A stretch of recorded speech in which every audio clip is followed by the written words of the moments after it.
Good morning. Anybody that's watching in replay, and I don't know if I see anybody here. Michelle, I know you're not here. You must have popped in during the night. I sent you guys a notice, but that's I do that mostly to aggravate Garrett because I know it's too early in the morning out there. You must have popped in during the night. I do that mostly to aggravate Garrett because I know it's too early in the morning out there. You must have popped in during the night. No, nobody else. Hey, Ian. Good morning, sir. How's Colorado today? I'm going to go ahead and bring in my guest speaker, your neighbor to the northeast, I believe. Actually, it could just be north. Good morning, sir. Good morning. Northwest. Northwest. Oh, you're northwest of him? I don't remember where he's at exactly. Denver. Morning, he's in Denver. Okay. Morning, Dan. I think he's in Denver. Yeah, it sounds right. Mostly beautiful day, mostly north. Okay. Or a nice, beautiful day, mostly north. Let me get that right. Well, that's good. You guys aren't having any fires up there, are you? We don't have any. I can't remember. I was saying Colorado had some not long ago, but they're metro. They're supposed to be maybe their worst fire season ever, which last year was their worst fire season. Yeah, ever. I'm afraid that's going to be a theme. It's going to be, yeah. And when you got cheatgrass moving in and stuff like that, it just makes the fire frequency more. It speeds it up. How does that crap react to fire? Does it just make it better? It's dependent on it. It needs it. It craves it. Uh-oh. They had a few small fires. No big ones. Yeah. Well, no big fires at New Mexico. Somebody's on fire right now. I think. Yeah. Was it New Mexico where those houses got burned? That fire came up real fast, and that might have been California again, but somewhere had a. It's burning at Taos. Yeah, that's right. It's at Taos, and it jumped up. It started, and then must have been close because it jumped right into those houses and burned up about 30 houses. I think almost before people could get out. A few people were talking. They got out just as the fire was coming up the yard. That's I would make a comment that one of the dumbest comments I ever heard, but I'm not going to make it. And but let's just say that fuel's been building up a long time. In some of those places, and some of them, I've got a feeling it's just dry, and there's just enough fuel to get it up in the trees. And once it gets up in the trees, just no stopping it. If you got any wind, yeah. And that's another reoccurring theme out your way. Of course, it's always been windy out there, but I don't know if does it seem worse to you, or is that about normal? Good morning, Carol. Carol's here. Teddy, you want to get up? Nope. I hear somebody. I just had a whole herd just come like shoot under my feet and run out the door. New hat, Carol. What do you think? Be honest, I can take it. Yeah, we're back to the bees, and this time we're really going to talk about them.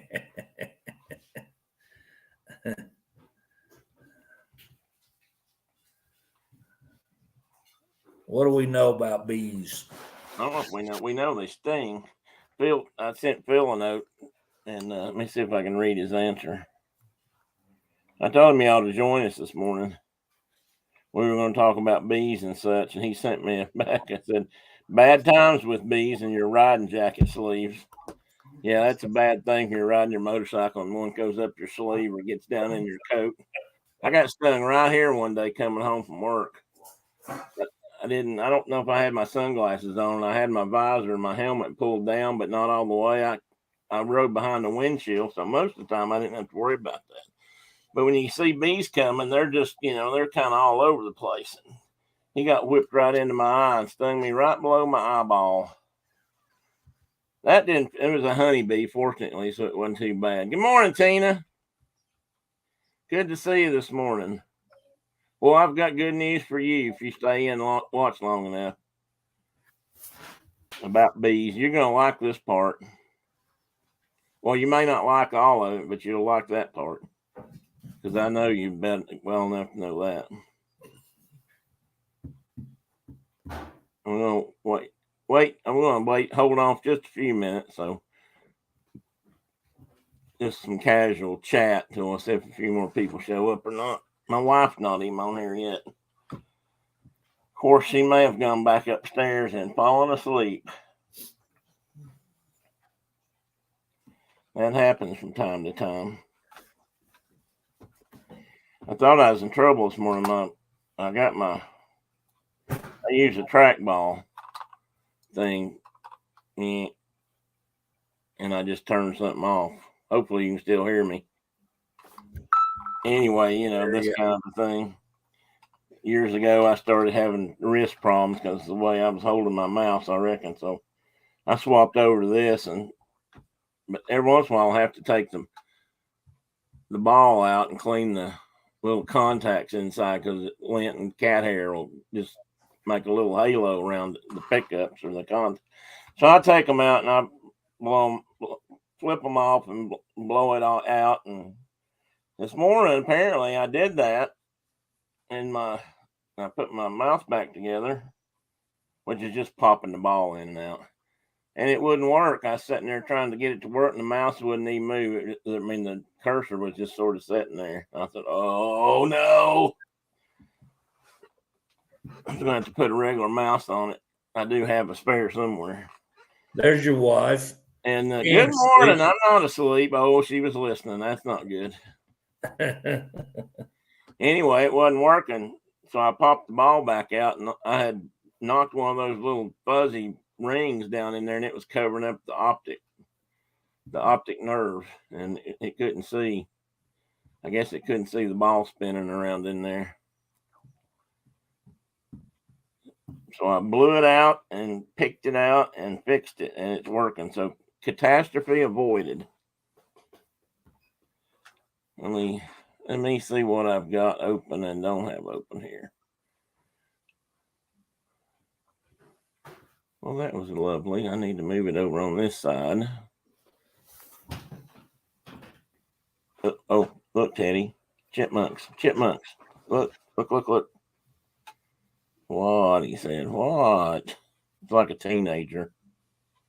You got to turn around and see it. There's a chipmunk right there by the door. You missed it. Got one on the ground out here by the sliding door. A micro bear. Is what we once called. That's what we called them at Philmont. Okay, I think that's ready. So I'll be ready in just a minute. I plan to be here the whole show. Yeah, I know how plans work. I also know that you may have dog duty during this. Mark, you don't have a microphone. I think if we could hear Tina's situation at her house, we'd hear herds of dogs coming through just every once in a while. I think she's got 3 hounds, or maybe just 2. How many hounds do you have now, Tina? Man, that washes that cup. Can you see what's on that cup? Man, I was gonna say that light washes it out. There it is. I sort of can. There, right there. Your weapon, sir, it will kill.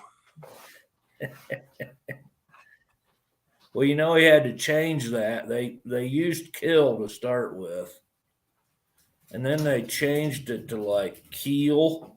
Yeah. And it was keep everyone alive or something like that. It's supposed to be. Your weapon will keep everyone alive. I hadn't read that, or I hadn't heard that. Yeah, it was something weird. Oh, she's sitting on the porch with them, so she don't have to run them in and out. She's got 2 hounds. Ian only signed up for 30 minutes. You're funny, Ian. Are you at work, Ian? It seems like you told me last week or sometimes you were at work, or so if you're on break, I will get started.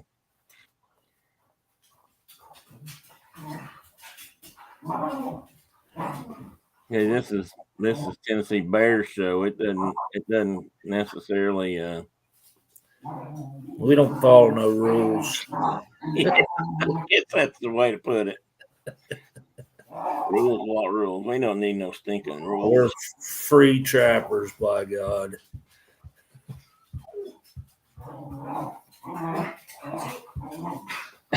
That sounds like Boudreaux. That's Boudreaux. He's having quite the time. Yeah. What's he got a hold of? 2 or 3 other dogs.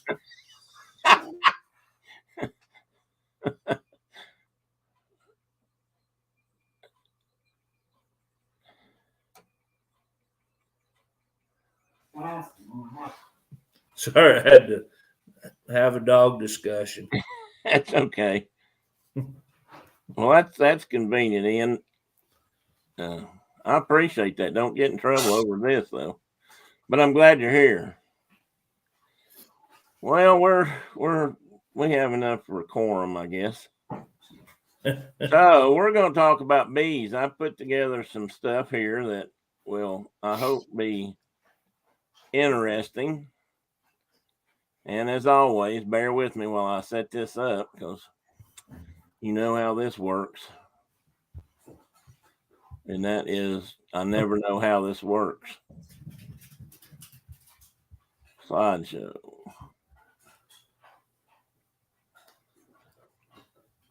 You need to do like test runs of these every like.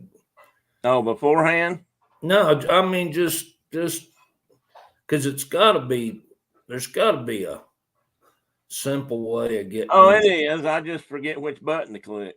That's all it is.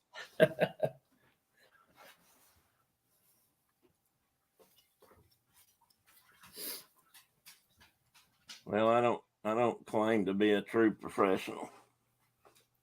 Well, there it is. Dogs or squirrels I often chase. Tina, maybe I should keep count of your dog chasing. So we have a suggested no mow May to help the bees here. Do they do that anywhere else? Well, that is interesting, Carol. I don't think they sure don't have that down here, because some of my neighbors seem like they mow their yards every other day. And they mowed yesterday, I believe.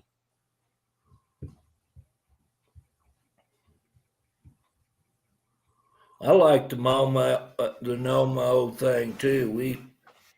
I practice it as often as I can. That is interesting. That's a pollinator thing, and I started to put pollinators in this, or talk about that at the end of the talk, but I haven't put them in there because I thought, well, maybe we'll save that conversation, but we might talk about it. I have planned a lot of things that I hope will attract bees. And she's got mason bee houses set up. She does. And I don't know if I found a picture of a mason bee. I'd meant to. Hey, Dee. Welcome in, sir. How are you doing today?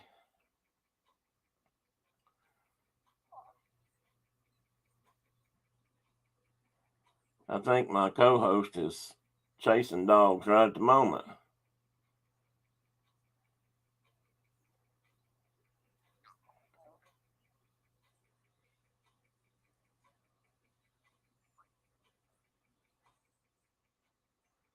Trying to think where I saw you guys, Dave. I watched a video the other day, and I can't remember where you guys were.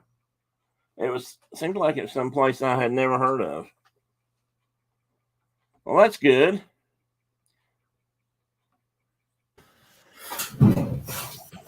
Yeah, that's the problem with that, Tina. The town wants to get involved. That's what they do. They can get involved here, even though we actually live. I never thought of that. We live outside the county. one of our neighbors called on us one time for not mowing soon enough, and pretty sure it was the guy next door. And then we got a little nasty gram in the mail that said we had to get our yard mowed or they were going to mow it and charge us for it. Of course, that was right when I was after I had my back surgery, so it kind of kind of teed me off. But I got my mower guy out here, and it needed to be mowed, but it wasn't like it was growing up around the damn mailbox or something. Pardon me. So anyway, from my title, you can see we're going to talk about a couple things. We have a Bumblebee on the upper left, and we got a demon from hell on the lower right, or otherwise known as a yellow jacket. And we'll definitely have some stories to share about that. I'm quite sure.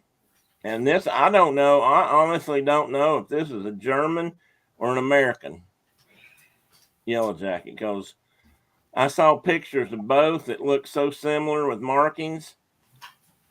Other than size, I guess if you got them side by side, I guess one's a little bigger. But I also found the southern yellow jacket, and I have a picture of that in a minute, that doesn't have the same kind of abdominal markings as this one does.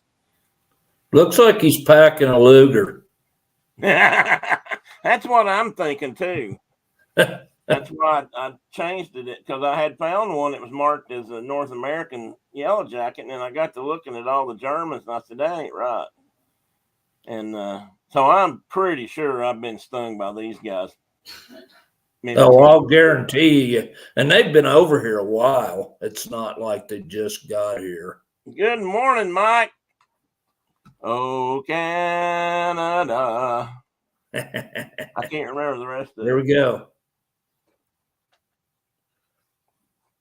It's possible it's the same thing. Could it have come over in cargo? Yeah, probably. I imagine they did. And they probably, I don't know, Mark, do you know when they're supposed to have arrived here? I know it's been a long time. I think, like back in the 60s or something. Oh, so it's been that short a time. Maybe even before that, but they've been here a while.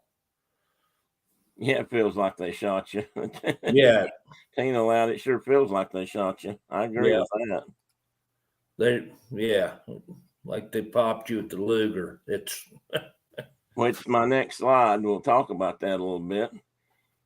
I got a couple of little slides here about differences between bees and wasps, which the yellow jacket is actually technically a wasp. Unlike bees, which can only sting you once. So if you've been told that all your life, that's true. And the process is ultimately fatal for them, because bee stingers and venom sacs are attached to their innards. So when they sting you, basically it rips out their innards, and they're going to die, which is really a waste when you think about honeybees. But wasps, on the other hand, and this is what I always thought, can sting you multiple times, and then they just buzz merrily away to go sting or bite somebody else. That's assuming they aren't crushed by their outraged victims. So I have to admit, I've swatted a few of them. One of the most fun thing I ever did in high school was if we took a break in shop, was set out back, Mark, behind the school, and see how many yellow jackets I could kill like that between classes. It probably impressed the heck out of Brenda. Oh, I'm sure. You out there, man, all manly and killing wasps with your hands. Yeah. Okay, Carol's driving. I missed something. Listening. Oh, Canada, my home and native land. Yes. As far as you know, my permission slip is up to date, Carol. Oh, I feel like I missed something. So before we continue to part two, wait a minute, I missed that. Before we continue to part two. So before we continue with part two, if our birds and bees talk, does everyone have their permission slip signed? I forgot that, Carol. I forgot to remind everybody to bring their permission slips. You're going to have to help me. I'm not up to date on all these school rules.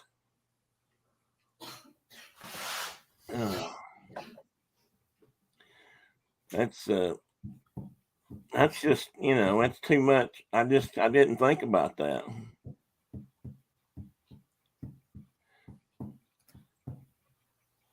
Heartbeat.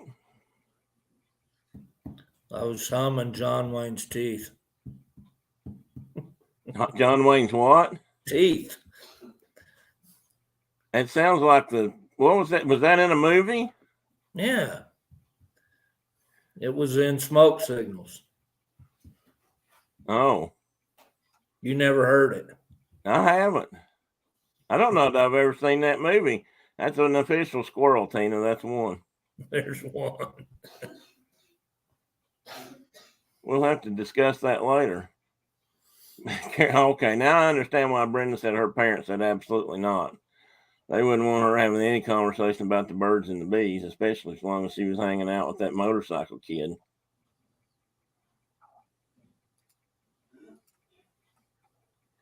In high school, I was notorious for taking the whole pass home. Maybe that's supposed to be hall pass home. I'd say you weren't the only one, Mike. I always told the principal. I always told the principal after he would ask for it back, I thought it was okay to go home with it during school hours. As long as you brought it back and gave it to him during school hours, I don't see the problem either, Mike. Smoke Signals was a good movie, Mark. Ian has seen it. I'm going to have to watch it now. I've got to find that one.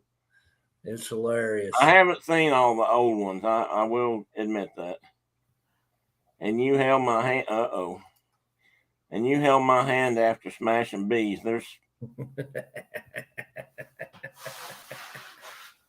And I'm sure you didn't wash them.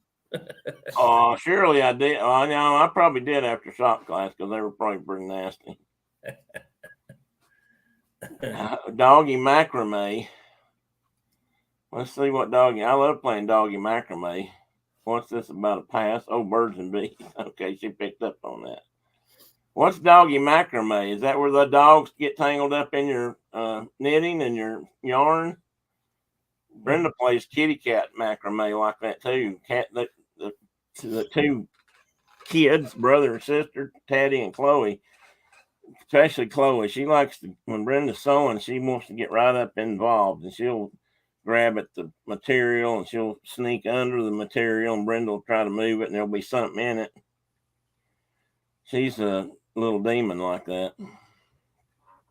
Well, Carol, I hate to go through my slides when you can't watch. Will you be home in a few minutes? We'll get maybe we can see if we can get Mike's hall pass extended.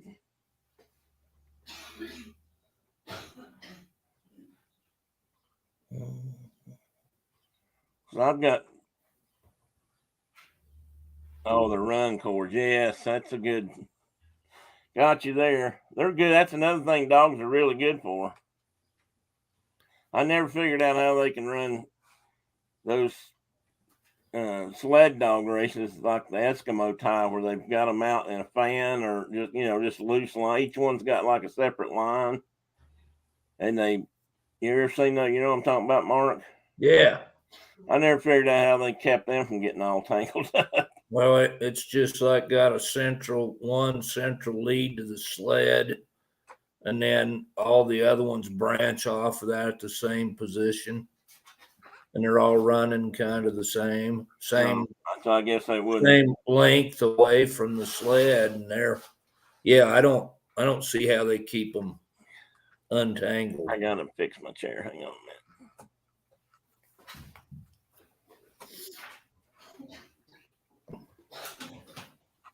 Oh, buddy.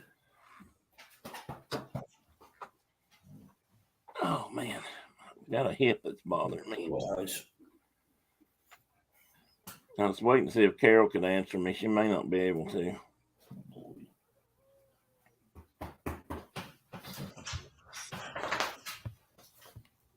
Okay, well, I'll move along. I got a couple here I can read out loud so you can hear them.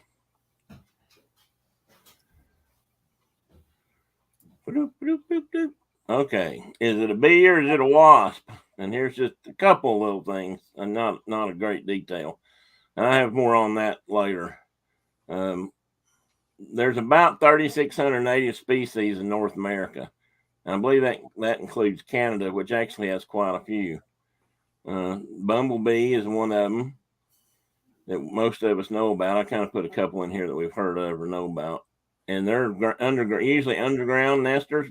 They're also colony nesters, or they can get inside a wall like a barn or a building if they can get a gap or material, and they'll build that right up. And then that's one type of bumblebee, and then that's the colony style. And I don't know, didn't go into a lot of detail on which ones are which, but you've also got bumblebees that are carpenter bees that are more solitary, and they're the ones that drill holes in your decking inside your house or your eaves, and you find dust and big old hole about the size of your little finger, where they've bored into the wood, and they go in there and they deposit their eggs at the back of those cavities. And then I guess the larvae eats its way around in there and then eventually comes out. And I used to work with a forester, and he had these little boxes in what they call bee. I don't know if he called it bee butter or if it was bee bait, but it was some kind of a blend of stuff that you put inside a jar with a one-way entrance, and you could catch those guys.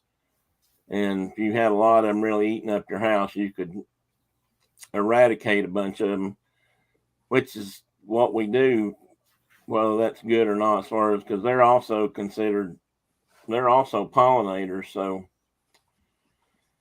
anyway, and then another little native bee we have here is the mason bee. Brenda mentioned that earlier. They're I can't say any of these guys are on the list, I don't think, the threatened and endangered list, but there is a lot of concern for some of these little native bees. So they're encouraging people to put up nest structures for them too now. Yay, Carol. She's home now. Yay, Carol. Oh, yeah, Carol. We learned about doggy macrame while you were gone. Bettina explained it up there. Squash bee is another one. They're mostly ground nesters, in which most of the bees in America are ground nesters. There's paper wasps, which we'll talk about in a bit, and they're the kind that, when you're a kid, you walk in the garage, they fall down and sting you in the back of the ears. Kind of hated those things. And, they build up above you on roofs and rafters, and they love getting old barns and stuff, which I'll have a story about that too. Imagine that. I have a story. And but most people know this. And then there's a blue orchard bee, which is I got a picture of him in a few minutes, really pretty bee. And we've got several other really native bees that are quite shiny and attractive. But then we've also got at least 23 introduced bees into the United States, and they're not all from Eurasia. Some are from Europe. Although I don't know where Europe might have got their bees out of Asia, for all I know. But European honeybee, we all know about the European honeybee, and we'll talk about that some more in a few minutes. And, of course, African killer bees, which are basically just mean honeybees. And then we got a horn-faced bee, which is competing with some of our other stuff. I don't know how to say that. Osmasa species. And another one called the great resin tree, which is threatening the carpenter bees. And one could say, well, who cares about carpenter bees? They just drill in your house. But like I said, they are pollinators. And I only put down a few wasps and hornets, but yellow jackets are cavity nesters, primarily in the ground. They can get in a building or something, but I don't know if I've ever kicked one out of a building or not. But maybe I have under hay actually. Well, that's different. They're still burrowing. And of course, bald-faced hornets, which both of these are technically paper wasp. You just don't see you'd see bald-faced hornets nests, but you don't usually see yellow jacket nests. unless you're walking along a trail in the woods and the bears has dug them up. Bears love those things. I've seen them walk along the trail, and every once in a while you'll see a place where they've dug one out of the ground, which is an indication of how common they are. And they'll chew up the nest if they've got any larvae in them. So, and then we got some non-native wasp also, which the German yellow jacket is one of. And then we all heard about the Asian murder hornets, which there's been other Asian bees here before, but this one seems to be more upsetting and probably more threatening than some of the others to native species, or at least on a more rapid scale. I saw a button I didn't recognize. Of course, I had to touch it. And here's some basic identification. Now, these charts are all available online and from different groups. Some of them are some of them are offered up by the states that you live in. If you really want to know about the bees in your community, both pollinator wise and otherwise, mean honeybees. Well, it does kind of sound like an oxymoron, doesn't it? But I'm telling you something, they're mean, hateful bees. Although I suspect European honeybees probably were too at one time. So who knows? Maybe. My understanding is the African bees were brought over here because they produce more honey than the European bee on a summer time during the production season. So somebody thought it'd be a great idea to bring them over here too, which they brought them into South America, and eventually they worked their way up here.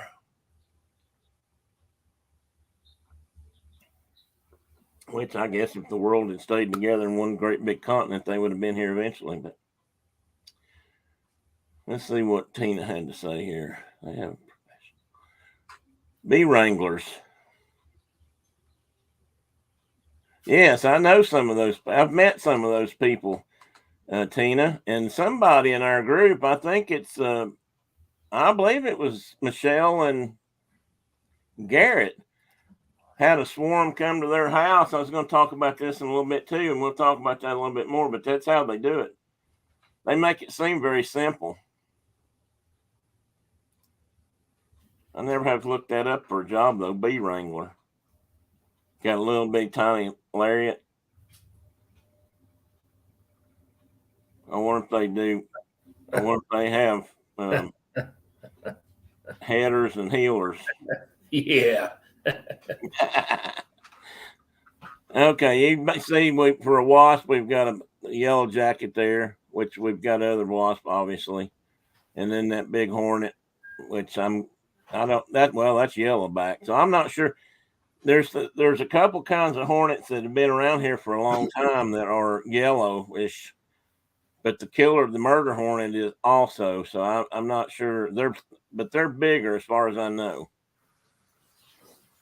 And that other chart has social bees, which are like honeybees, and which colonize or can colonize. And the bottom section down there are the solitary bees I was talking about a few minutes ago that burrow in the ground and live alone, like carpenter bees.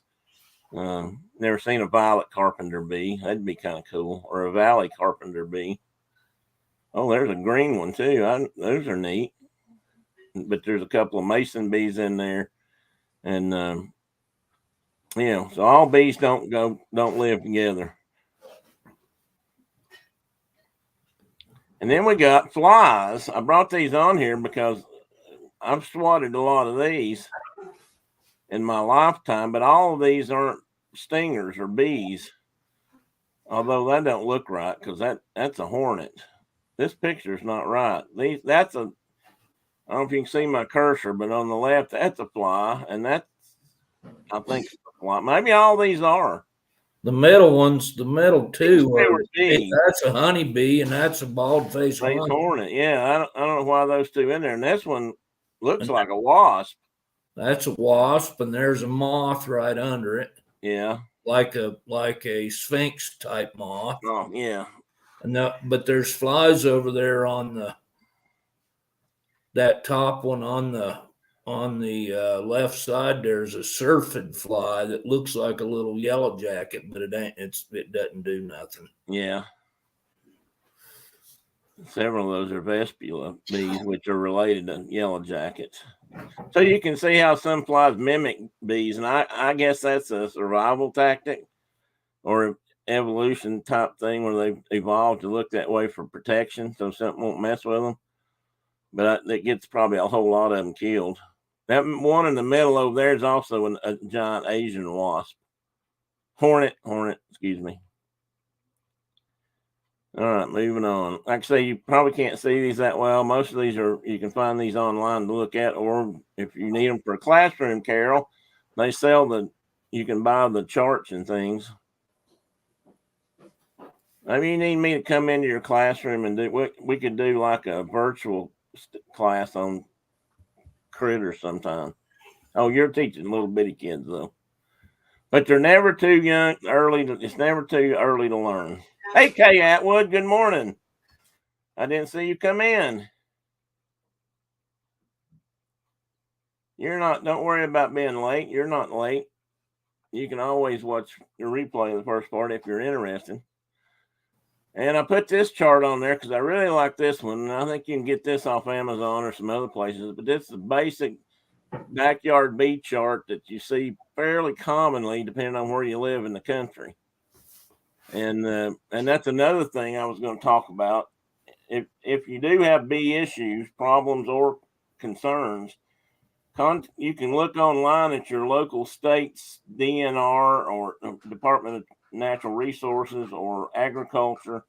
And I looked at a lot of good literature online that's from the most states in this country have some sort of an extension service or agricultural outreach, and the universities in different states put a lot of that stuff out.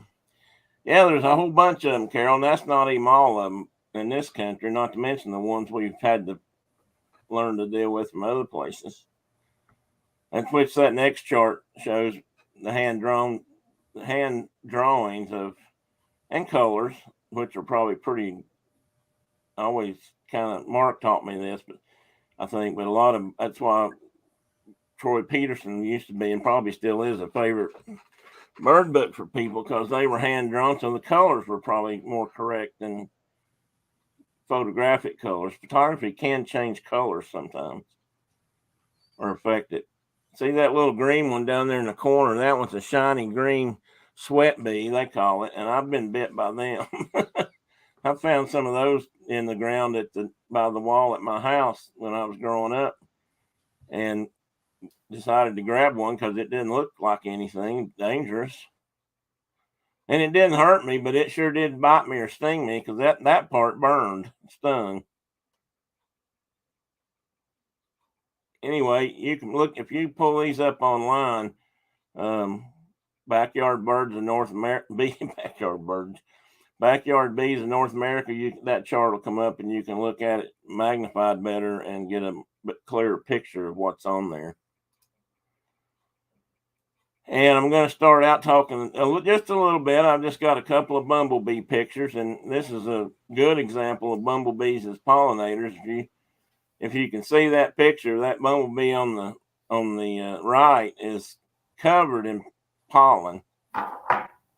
Oops, there. Now I got to remember that I can do that. Maybe I won't be fumbling around. And the one on the left is pollinating thistles, which some people would say doesn't need to be pollinated. And that also is a non-native species. There was a time when TVA used to pay farmers to get rid of those things in their fields.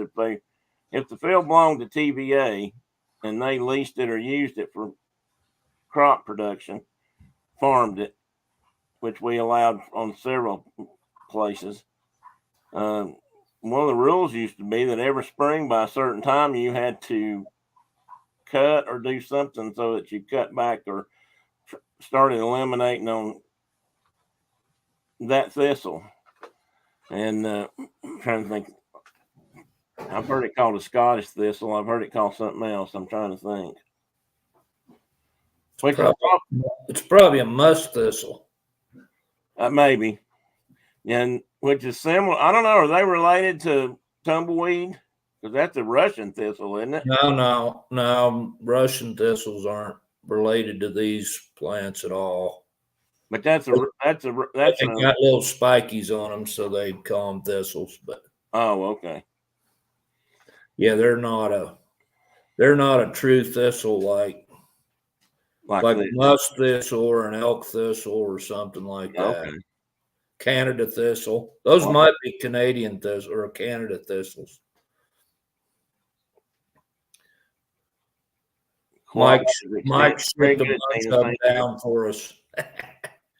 Me too. They hurt. Yes, they hurt. All of them things hurt. After discussion, what's yes, Kay, after this discussion, we're going to talk about birds and bees. So do you have your permission slip? Kay, don't let them fool you. You don't have to have a permission slip. We're also not going to talk about that kind of birds and bees, but it's kind of fun to let it ride and think about it. Okay, let's see next. And this is some different bumblebee pictures, but I wanted to point this one out on the left. What we're looking at there are two faces of the same bee, or bumblebee, Carpenter bees, male and female. And a little fun fact, the males don't sting. So you can reach out and grab them and hold them in your hand. But I will tell you this, they buzz a lot. So when you grab them, you'll think you're being stung if you're not careful. I mean, first time I grabbed one, I thought it was still, I thought, the hell you say, it is sting, but it wasn't. It was just really buzzing fast and loud in my hand. But the way you tell them apart is that face patch. If it has that face patch, that one's yellow looking, but most of the ones I've seen are a little bit whiter or lighter colored. But if it's got that face patch, it's a male. And if it doesn't have that face patch, it'll sting you. That's one way to look at it. Stinger, no stinger. Stinger, no stinger. There's a lesson, man, that we all need to be aware of. So when a woman paints up her face to be all pretty and, intrigue, entice us into a trap, be careful, because when they take it off, you'll figure out they can sting. And here we got a two-spotted bumblebee. Some of these are from different states. They're all related, but some of them we got, New York, Michigan. I found bees that are more common in that area than others. I'm not sure where the two-spotted is from, but it was just another species of bumblebee that I wanted to show.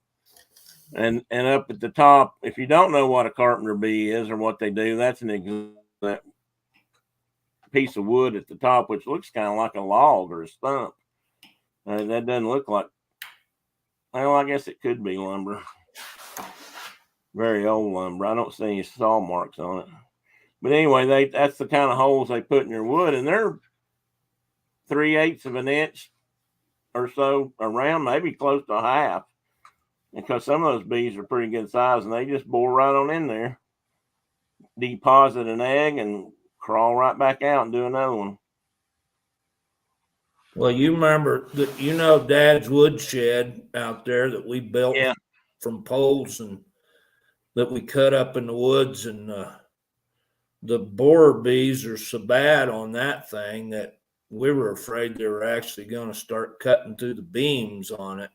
Well, they probably could if they bore enough holes in it. It's just like there's thousands of holes they bored in that building, and we used to sit out there with the 22 with that 22 bird shot and shoot those bees. Oh, great fun! Which was a lot of good time. Yeah, I'm sure it was. Or get the badminton rackets out. That was. Oh no, that's a good time there. I've done that. I've been stung doing that too. Mm-hmm. Okay, what's Diana? I was gonna say I saw you pop in there. Good morning. Mike let you join us this morning. Did you kick Mike out so you could have the computer? You're gonna have to bring a magnifying glass so I can see closer and inspect bees on the go. Yeah. Oh, you mean on the go when you're outside? Well, it never hurts to carry a magnifying glass. That's why I carry a bag to this day. people used to make fun of me for carrying a purse, but I had my field guides in there. Sometimes my binoculars were in there. Sometimes there was a magnifying glass in there.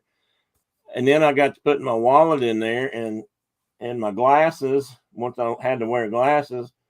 And after that, I couldn't figure out a way not to do it because I realized just how much I hated putting a wallet in my back pocket. And so I still carry a shoulder bag to this day. I call it my possibles pouch, but everybody doesn't know what a possibles pouch is.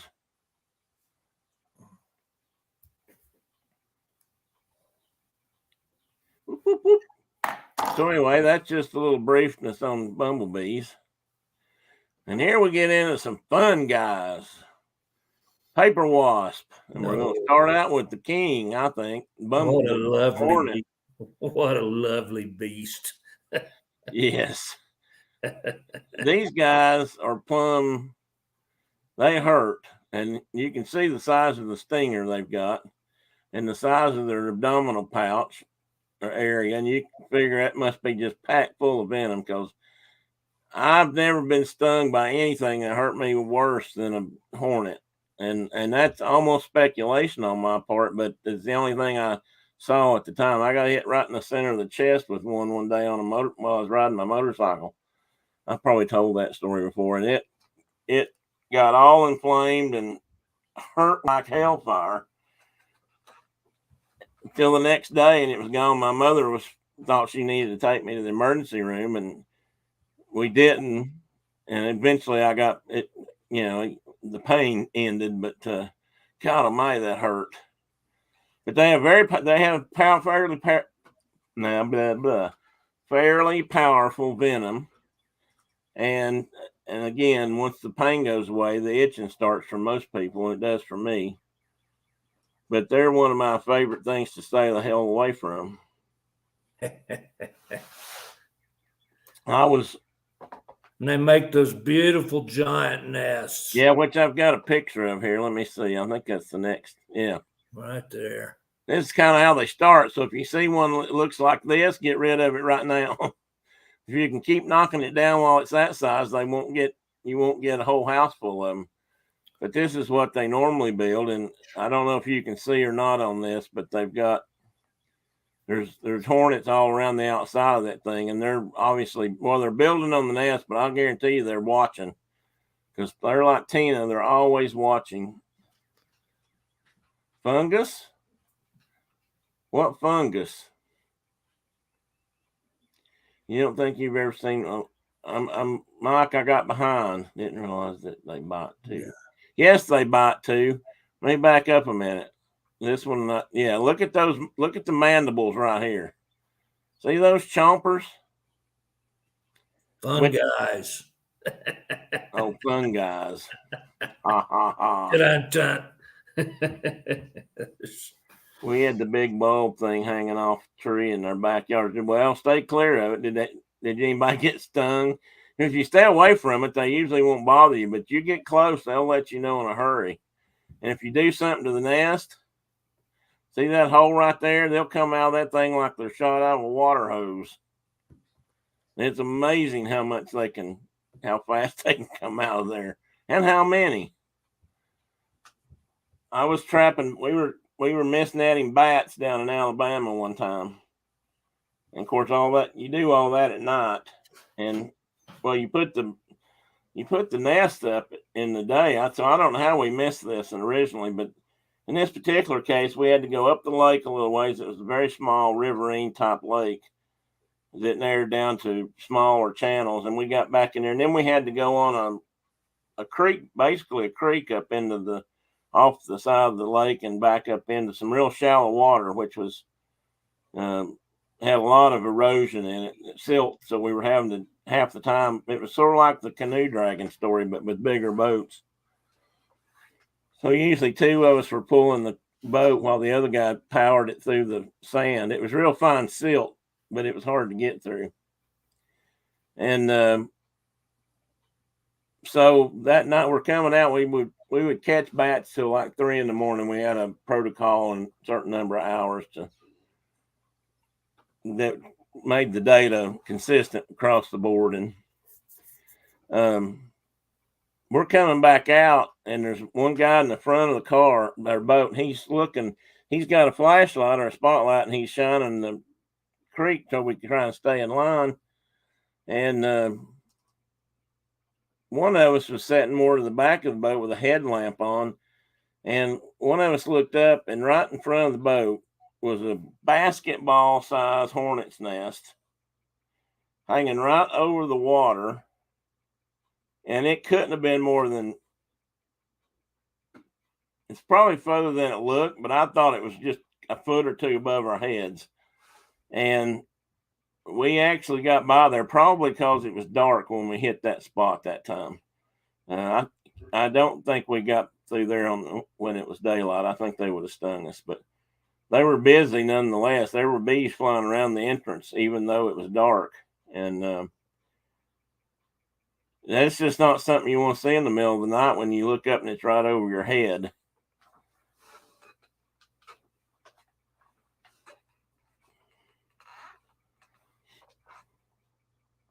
But you don't want to bang into that with your head. I always kind of assumed this was sort of what the Brer Bear runs into in the Splash Mountain, but they show it to be more like a honeybees. But these guys don't make honey. And this is the famous murder wasp, and I couldn't find a lot of good pictures of it. There's a couple more like that, but they're bigger than those ball-faced guys. I remember seeing a comparison where they're at least half again as long, and they're just bulkier and bigger. And the guy on the right was some of the academic people or scientists out there who were trying to find a nest. They wanted to find a nest out in Washington where they were seeing the bees, and they followed them. They literally followed some home. And believe it or not, folks, they can make a micro transmitter now to put on a bee and actually follow a bee home that way, if you can imagine that. I mean, it's just tiny. But I don't know how they did it. They probably gassed them, but they found them. I believe, if I recall, they were in a crack in a tree. And that's how many they vacuumed out of there.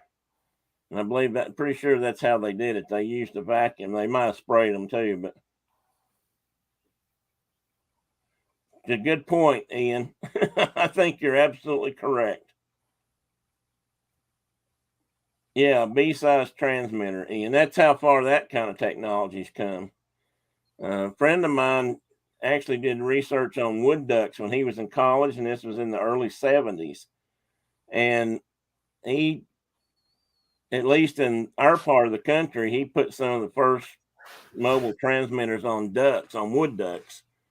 And they were bulky and kind of big. I mean, they were not heavy enough that the birds couldn't fly, but they had to do a lot of work and adjustments to get it to where it really worked right. But now they can glue them a little tiny transmitter on the back of a bee or something. And I think that's how they found these. Now, they might have been able to just visually follow them, but if you've ever tried to follow a bee, that's not the easiest thing to do. And these guys fly a little faster than a little faster than a honeybee. So Carol asked about bees bothering dogs. Yeah. And so my dogs, they're just like bears. When they find bee nests in the ground, they dig them up and eat them. Really? And they'll get stung, and they keep eating them. But then I also know a guy that lost 2 English pointer bird dogs in his yard in Arizona to Africanized bees. They swarmed and flew into the yard and killed both those dogs, but they all attack at one time. Yeah, if one attacks, they all attack. That's what makes them so deadly. Yeah. Honeybees will attack. They might attack mostly to protect their hive, but they don't do like killer bees do. That's a good point. Because they'll gang up on you. They don't fight fair at all. And they don't quit. That's the deal with them, is they just keep pursuing you. I actually witnessed a fairly hilarious deal with a gentleman on a mountain bike. I got a twisted sense of humor. I thought it was a little bit funny. Because it wasn't you being chased. Yeah, I was driving a game and fish truck down a 2-track. There was a gentleman in front of me on a bicycle that was, demanding that I share the road. I just needed to get to work, and he was kind of, recreating out there, and we drove up, and all of a sudden I saw a guy out on the 2-track waving his arms, and he was in a beekeeper outfit. And he was waving his arms, and that bicycle guy just kept going and going right toward him, and eventually that bicycle turned around and he come flying by me on as fast as a human could pedal a bicycle, and there was a giant swarm of bees right on his backside. Well, I have to say, if he didn't pay attention, I drove up to the beekeeper and I said, "I'm a sick guy, but that's the funniest thing I've ever seen." What did he say?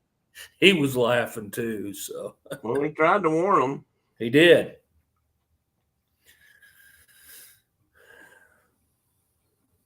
They're talking about, Tina says her dog got stung about a dozen times, and they just had to put calamine on it till it eased up. We had a dog that got into yellow jackets up in the mountains a couple of years ago that we couldn't even, the bees literally burrowed down into her fur and just were stinging her repeatedly.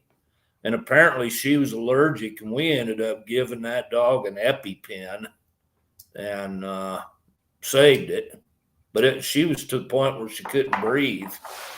So she was allergic. So I didn't know dogs could be allergic to bees, but they can be. I guess they can. And it's funny we talk about bee stings. And I'm not exaggerating, and you're not either. I mean, I've been stung thousands of times in my life, and my wife has never once been stung by a bee. That's hard to believe for me. Which is just, I can't even, like, you never stepped on a honeybee out in the yard, or, she not one time has she ever been stung by a bee. That's, I can't imagine that. I just can't imagine that. I can't either. I've been stung. That, like the time that I was on horseback with Dad, and my horse started bucking, and I'm like, why are you bucking? And we were standing in a yellow jacket nest, and she was getting stung, and then they crawled up on my back and got on the back of my head and started stinging me. And I got over 100 stings just in that one event. It's just like, I can't even imagine. Then I got bucked off. They have some bees are okay around here. It's the wasp that we have a problem with. I get stung every summer. Yeah, but wasp. That's what I was saying a while ago. Well, I used to hate. That was a bad thing about summer. Those paper wasps, and I'll show some pictures here in a minute. There were just a couple kinds, but they make nests inside a garage or something. Of course, we had a lot of open garages back then, and separate garages from the house, and they had all kinds of ways to get in and out. That's what I'm kind of saying. And they would get in, huh? The barn. And barns, always full of them. But they'd always get right above a damn door, and so when you'd walk in, they would immediately pounce on you. If you ever seen one react, they'll all stand up. I mean, they'll be there just working away on their nest, and all of a sudden they'll stand up on their legs, and then they just drop down on your head and start to sting you. And they always seem to get me behind the ears or something. It was, I hated those things. You kind of learn to watch for them, but. You remember that big tobacco barn that Joe McQueen had that he had their loft up in that thing. Part of it was a hay barn, and the loft was where they stored the tobacco sticks. And when we were getting ready to cut tobacco one year, was up there rolling bundles of tobacco sticks, those hickory sticks, rolling them out and throwing them down for Joe to load on the wagon. And I rolled one of those over, and there was a little mouse nest looking thing underneath that one bundle. It wasn't. And all those little tiny bumblebees come flying out of there and went right up my overalls, breeches, legs.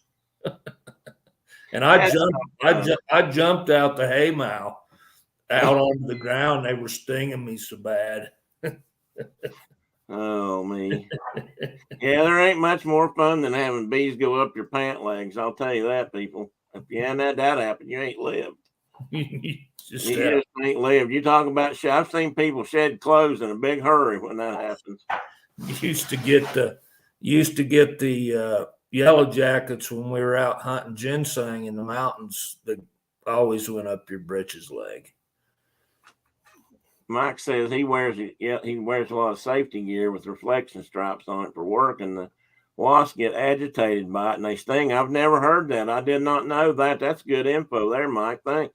I bet they do. I mean, if there's something like that that irritates bees, I guarantee you I believe it.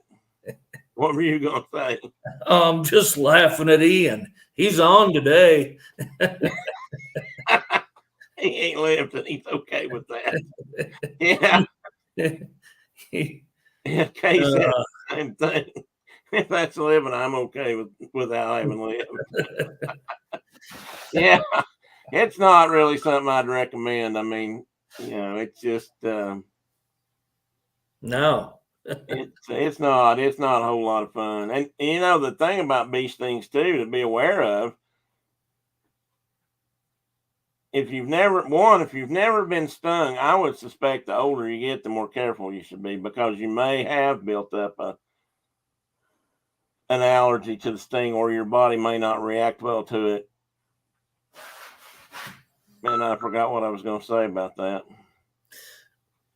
But that's something to be aware of. The last time I got really stung a bunch was at work. I think I've talked about it before, and I was walking a boundary line, put up hunter safety signs, and I'd lost track of the line. I couldn't see the next tree, and they had paint on them or a sign on them, and I was trying to find it to put up new signs, and I stood up on a log on the ground to get a little elevated view, down up the hills, around the hillside, and I didn't even know what was going on until my feet started vibrating. And that's when I realized I was in trouble. But at that time, I was hearing them around my head. And it was a yellow jacket's nest, of course. And those rascals chased me all the way back to my truck. One or two did. All of them didn't follow me that far, but one or two followed me all the way to my truck, which was about a quarter of a mile away, just merrily stinging me along as I went. I think I had 11 or 12 stings on my back. And I hadn't been stung in a few years, and I was worried about, what a reaction. So I hurried back to the office, which was just a few miles away. And fortunately, all I got out was a lot of pain and itching for a few days, which the itching was terrible. But so I didn't have a reaction. That was after not being stung in a couple of years. And I just didn't want to take a chance. But I've seen guys on a motorcycle climb off and shuck jackets, like Phil was saying, real quick, numerous times. And like I said, I got stung right here under the eye by one day coming home from work. Brenda had to tend to me that day, but I can't even imagine not having had lots and lots and lots of bee stings. No, my buddy Steve Cottrell talks about when he was a kid, they used to get up in the barn and to get wasp nests so they could use the wasp larvae for fishing. Yep. And I asked him, I said, didn't you get stung a lot doing that? And he said, oh, yeah. He said, that was just kind of part of it. I said, how'd you decide which cousin was going to go up and get them? Because I remember we used to use big old bald-faced hornet nests for shotgun wadding on muzzle-loading shotguns. And but that was usually harvested after the fact. Ken Sylvie shot one off the side of Dad's house one day with his muzzleloader.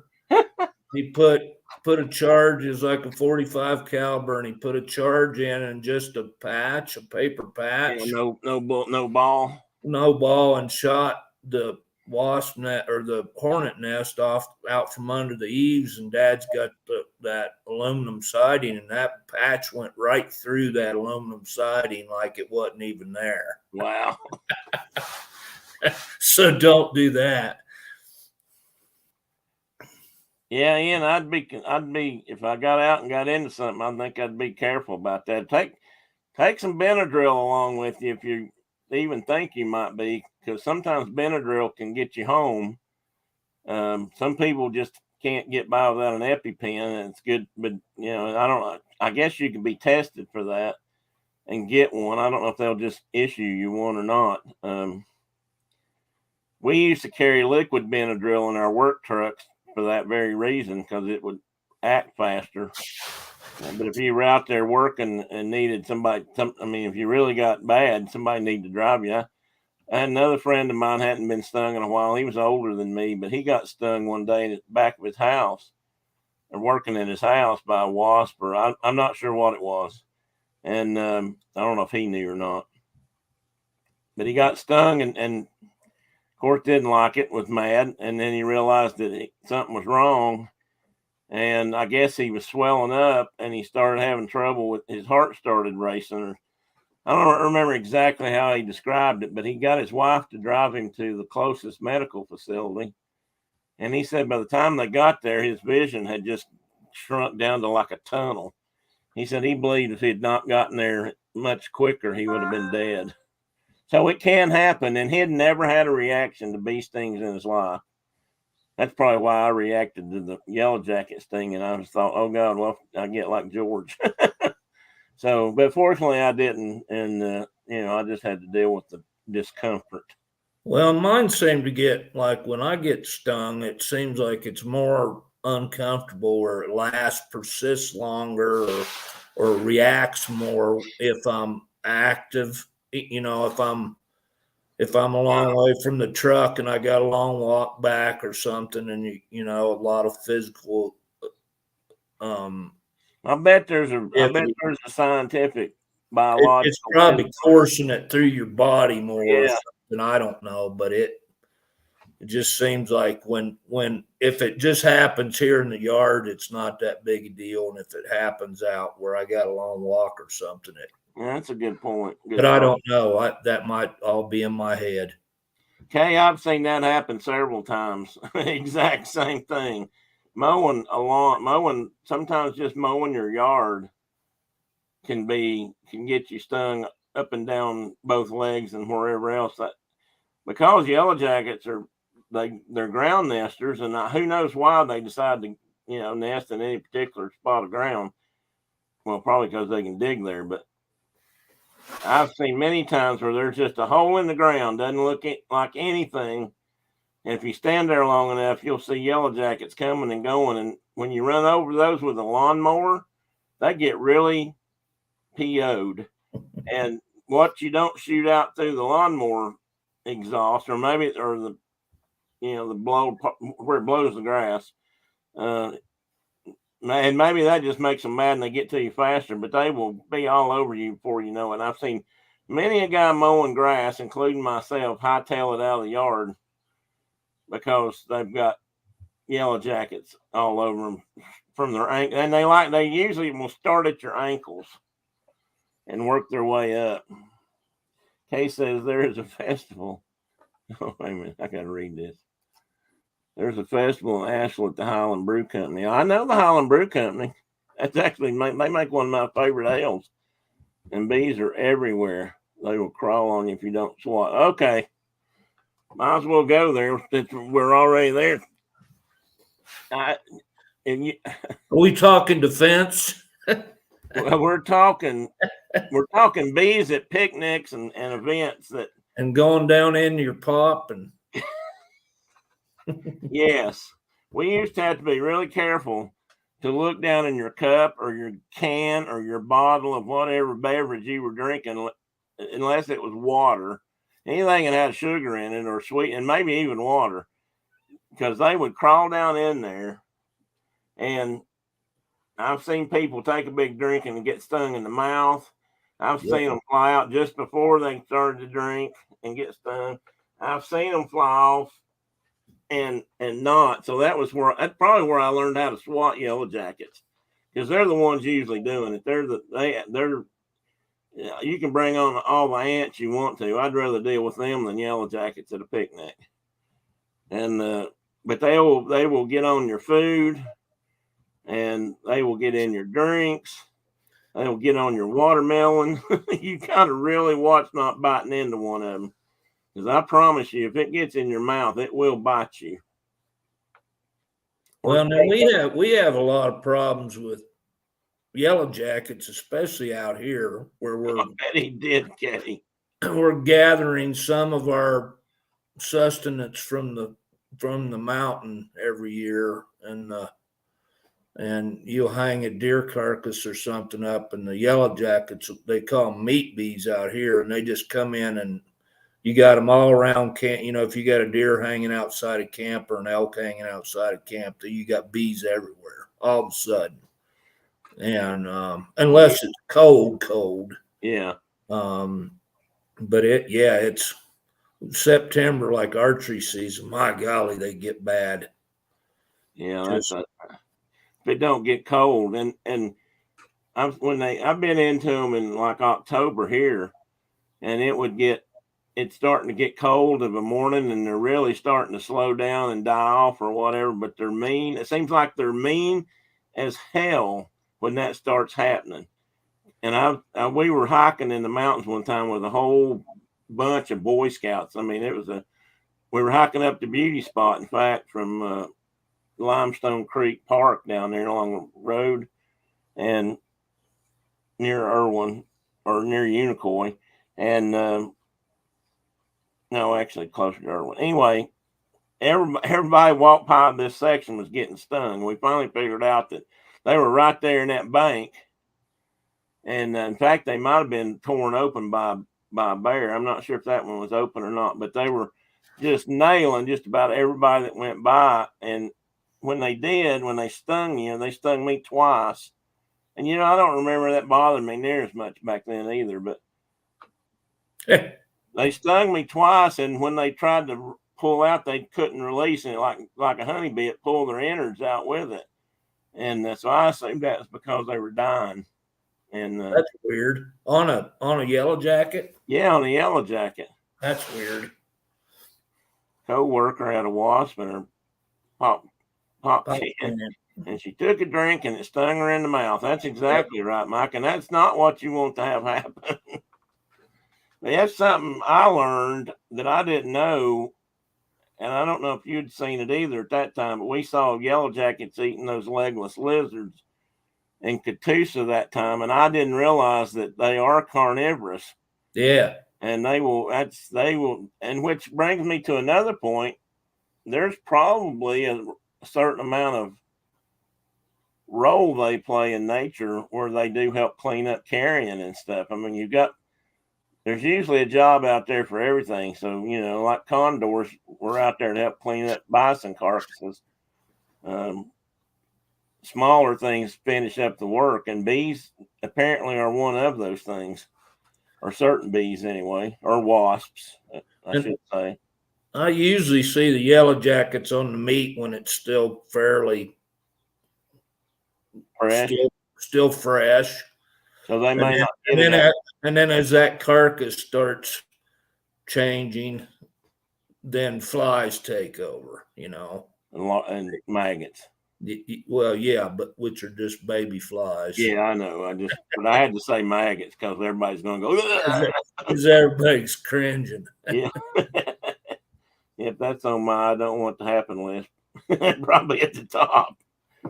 Yeah, Tina, that's another one of those things. I would say you ain't lived till it's happened to you, but I ain't gonna say that.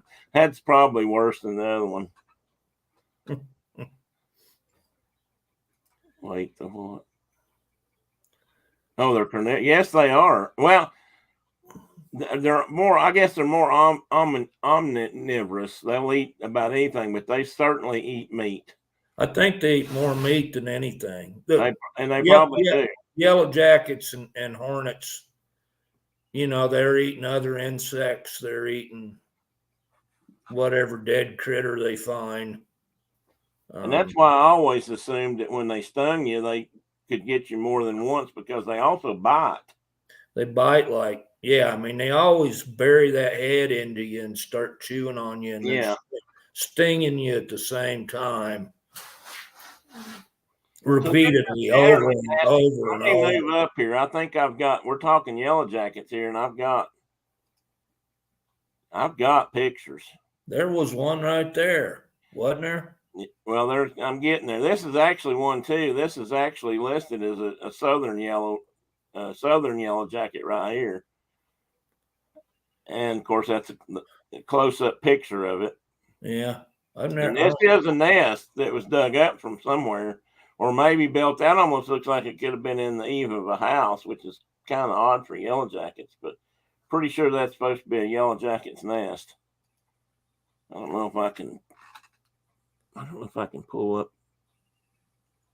No, I can't. I don't know if I can pull up. Jug of milk there for scale. Yeah, jug of milk for scale. So that's a pretty good size. Let's put it this way. That's way more yellow jackets than you want up your pant leg. I'll tell you that. I know tobacco will help take the sting pain. Dad believed that. It did work. Actually, Kay, I will say it works. I used to go ahead. I said Mike asked earlier what kind of tobacco we had in those barns. Well, and it was just regular old tobacco. That was the number one cash crop where we grew up. And okay, dang, nobody told me this was going to be informative. I thought this was a comedy.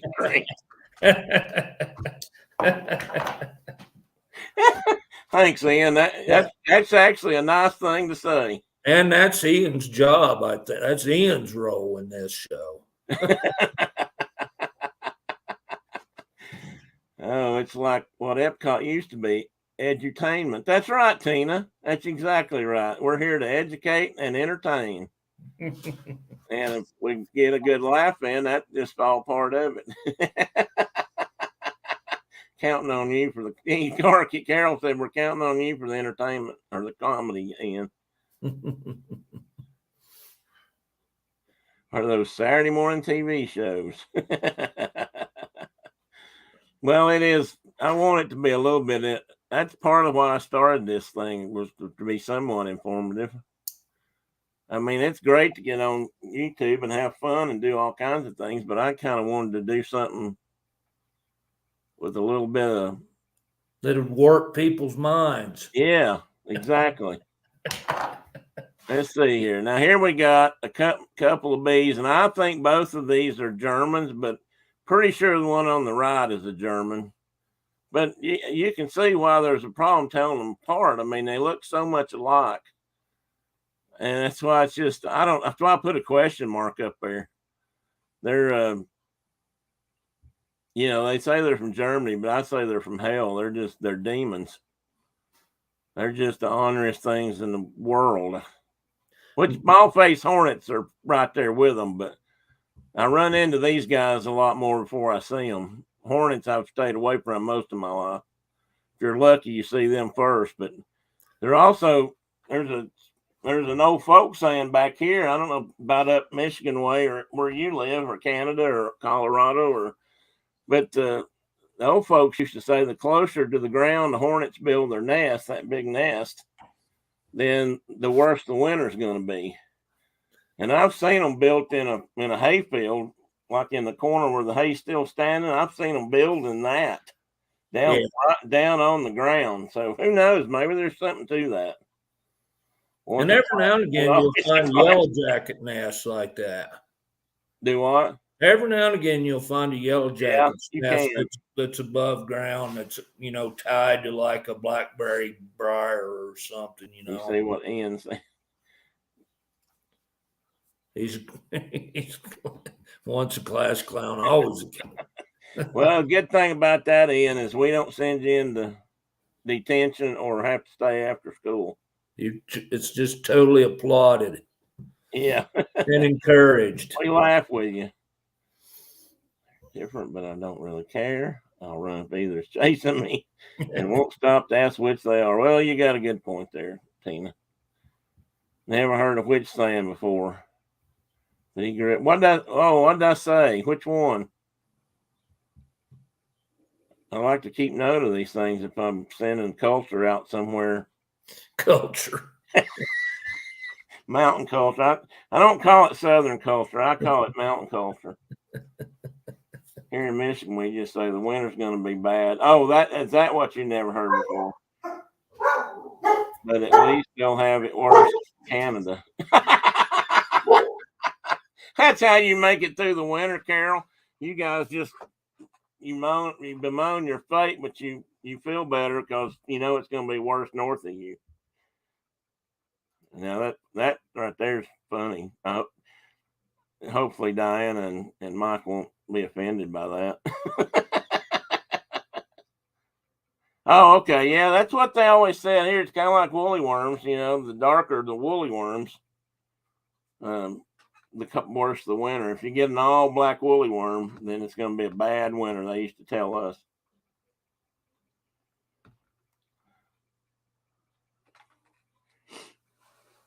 Now let's see what my next shot is. Okay, we got a bunch of, now these guys are your more friendly types. They actually refer to some of these as stingless bees or stingless bees because they don't generally chase you around and try to sting you, but that doesn't mean they can't bite you or sting you. And I really love this picture of these little longhorn bumblebees down here on this grass strip. That's kind of neat. That's a good picture. Of course, most of these are an emerald bee. These are called orchard bees or emerald bees, or and I've got two different ones here, and I actually don't know, but I don't think they're exactly the same species. But again, they're all pollinators, and that blue one in the middle, that metallic blue, and that's the one I was talking about earlier, orchard bee or whatever they call that guy. I mean, that's gorgeous. I mean, you don't get much bluer than that right there.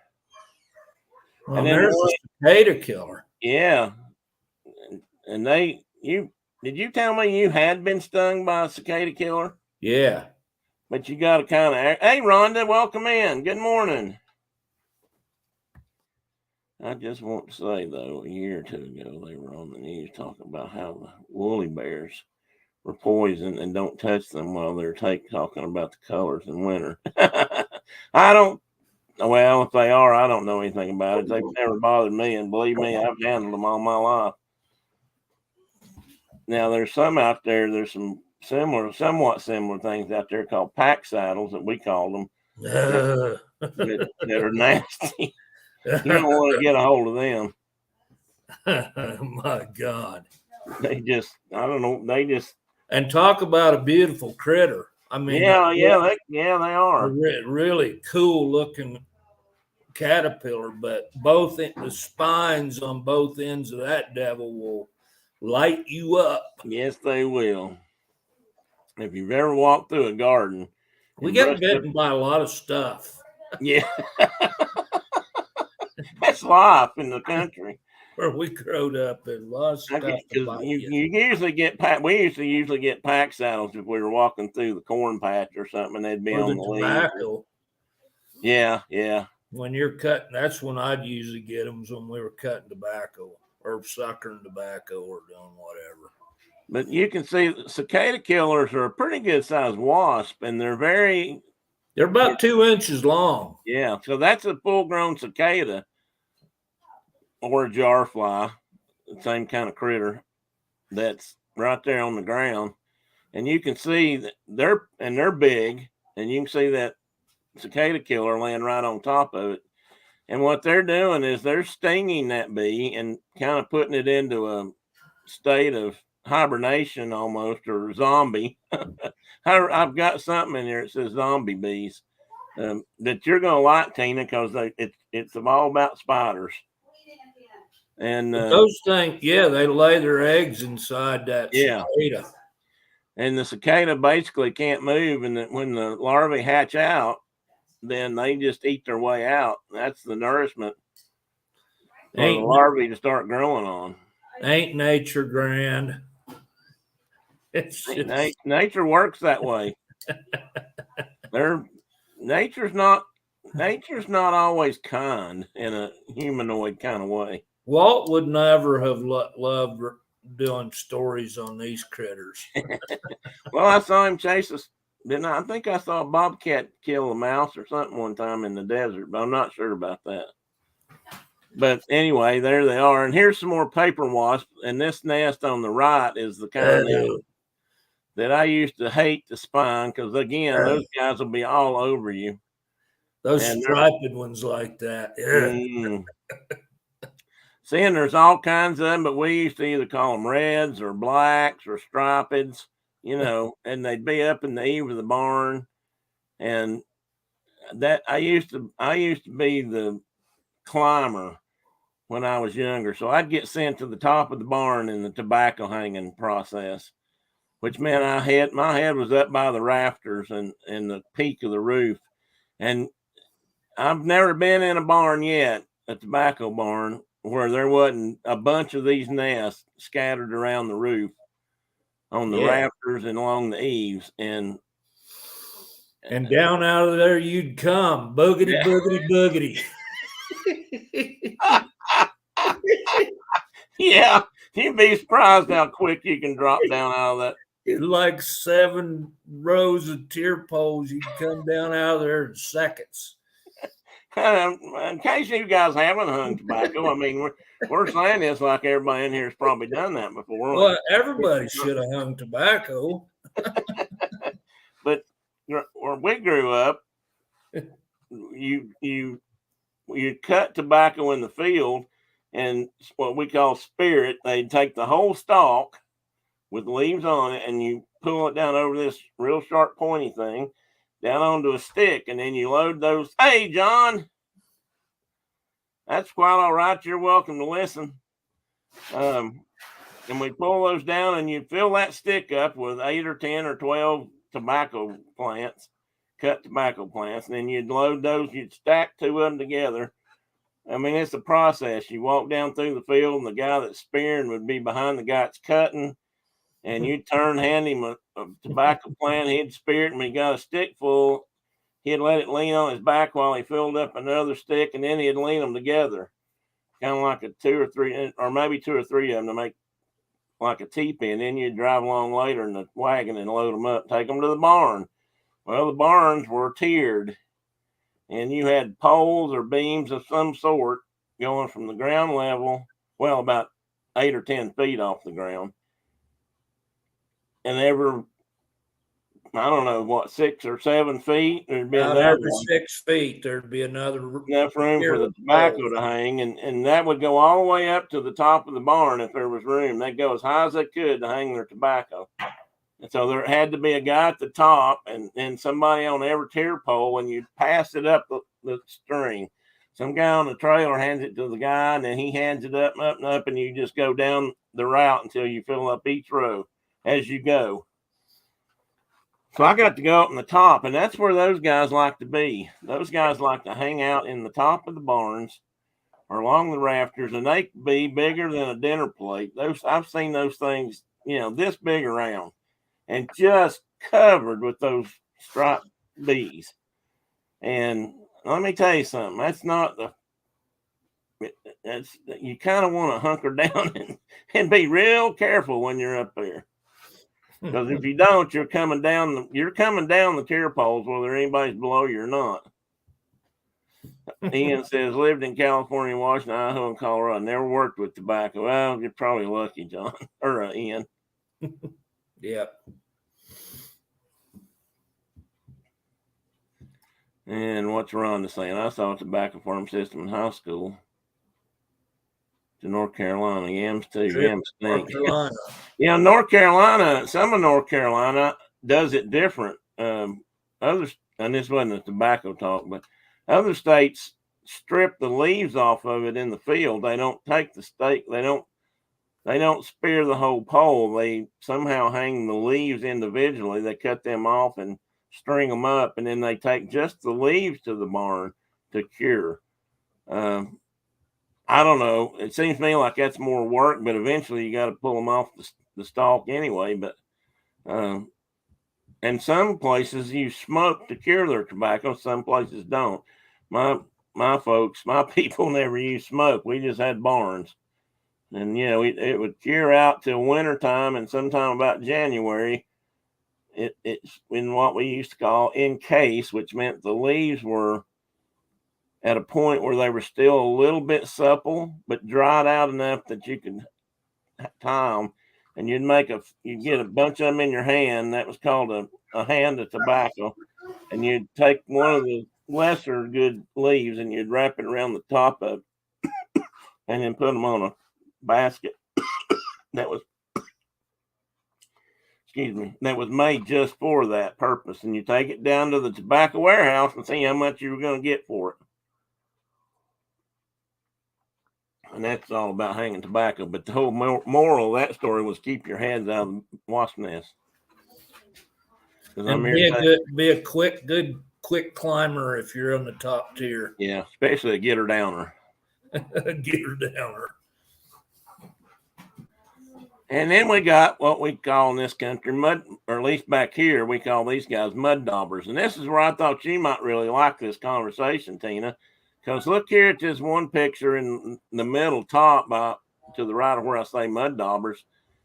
And they make those nests and they lay their larvae in there. And guess what the larvae feed on?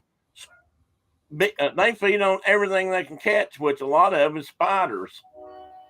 I had several pictures of just dozens and dozens of spiders taken out of these kind of tube nests when they broke them open to look what was inside.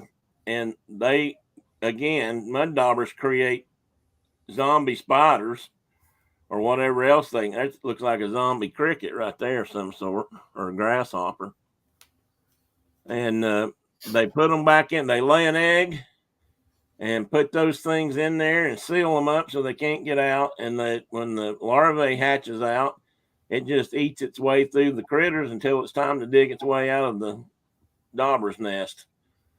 And most of these guys can sting, but I've never been stung by a mud dauber that I'm aware of. Yeah, I never had that.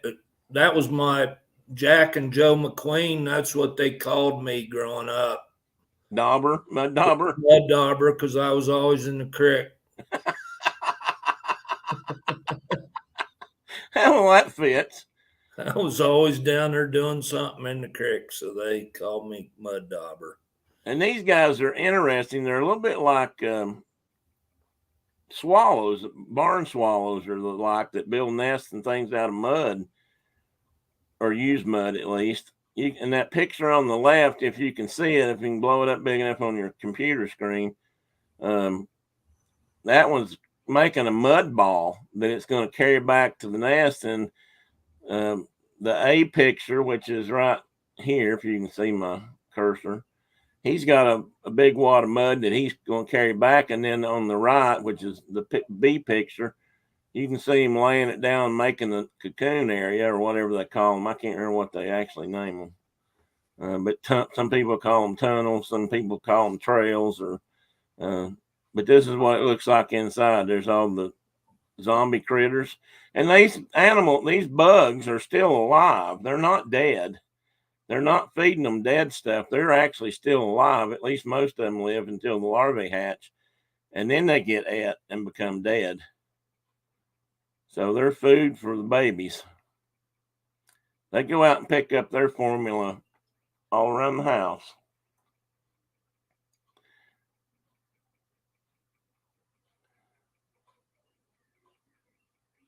What did I miss, Ron? Oh, you guys were touring things. Okay.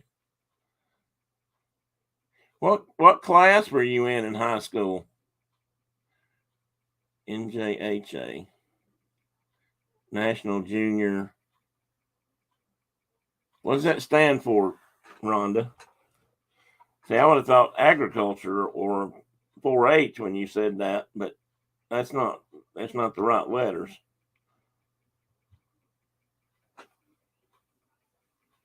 Larva gives you the skivvies. I'm sorry about that, Ian. That's just the best way to describe it.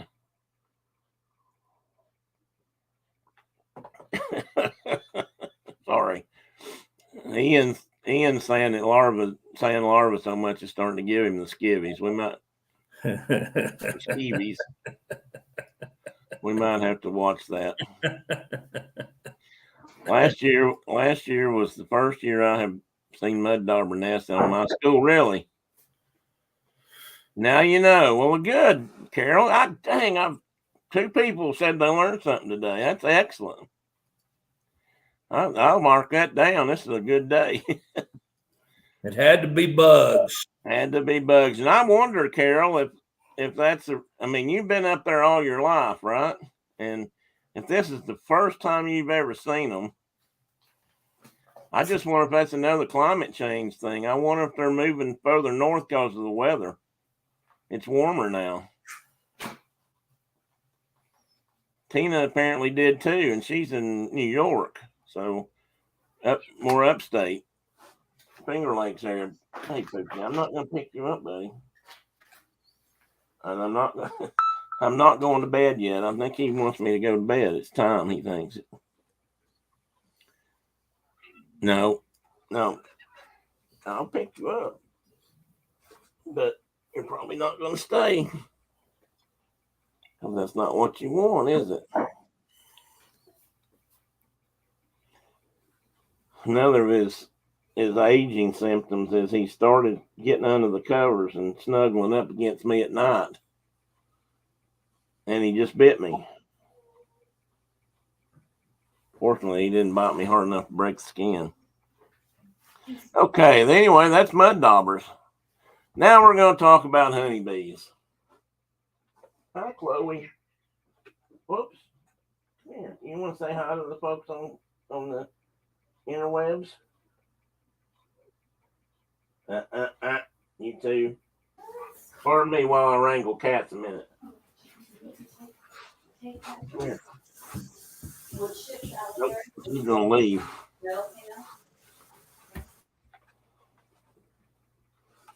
Okay, the Finger Lakes are a couple hours west of you. I didn't realize they were that far. I knew you didn't live right in amongst them, but I thought you lived in that kind of area.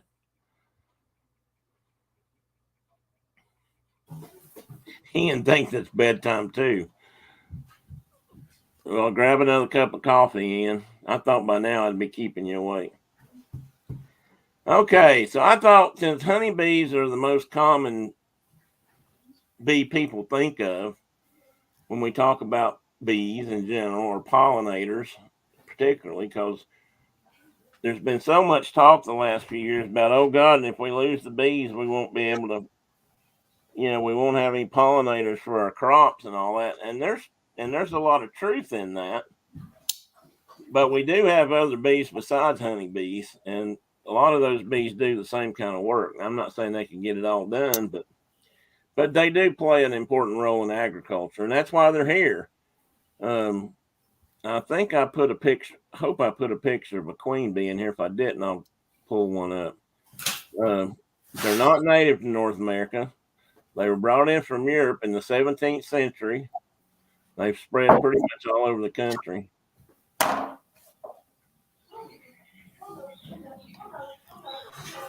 Now, see, and I don't see them here in Wyoming at all, except people that have bees, that keep bees. But that's you don't see them like in people's yards and things like back home. Around on clover. Yeah, well, is that a lack of vegetation in those areas? Probably because it's just too dry out here. We don't have big fields of clover, and that's probably true. There's a few places in the state, but not here. I wanted to comment on something Mike said. You don't think it's hard, Ian, or not Mike, but Ian?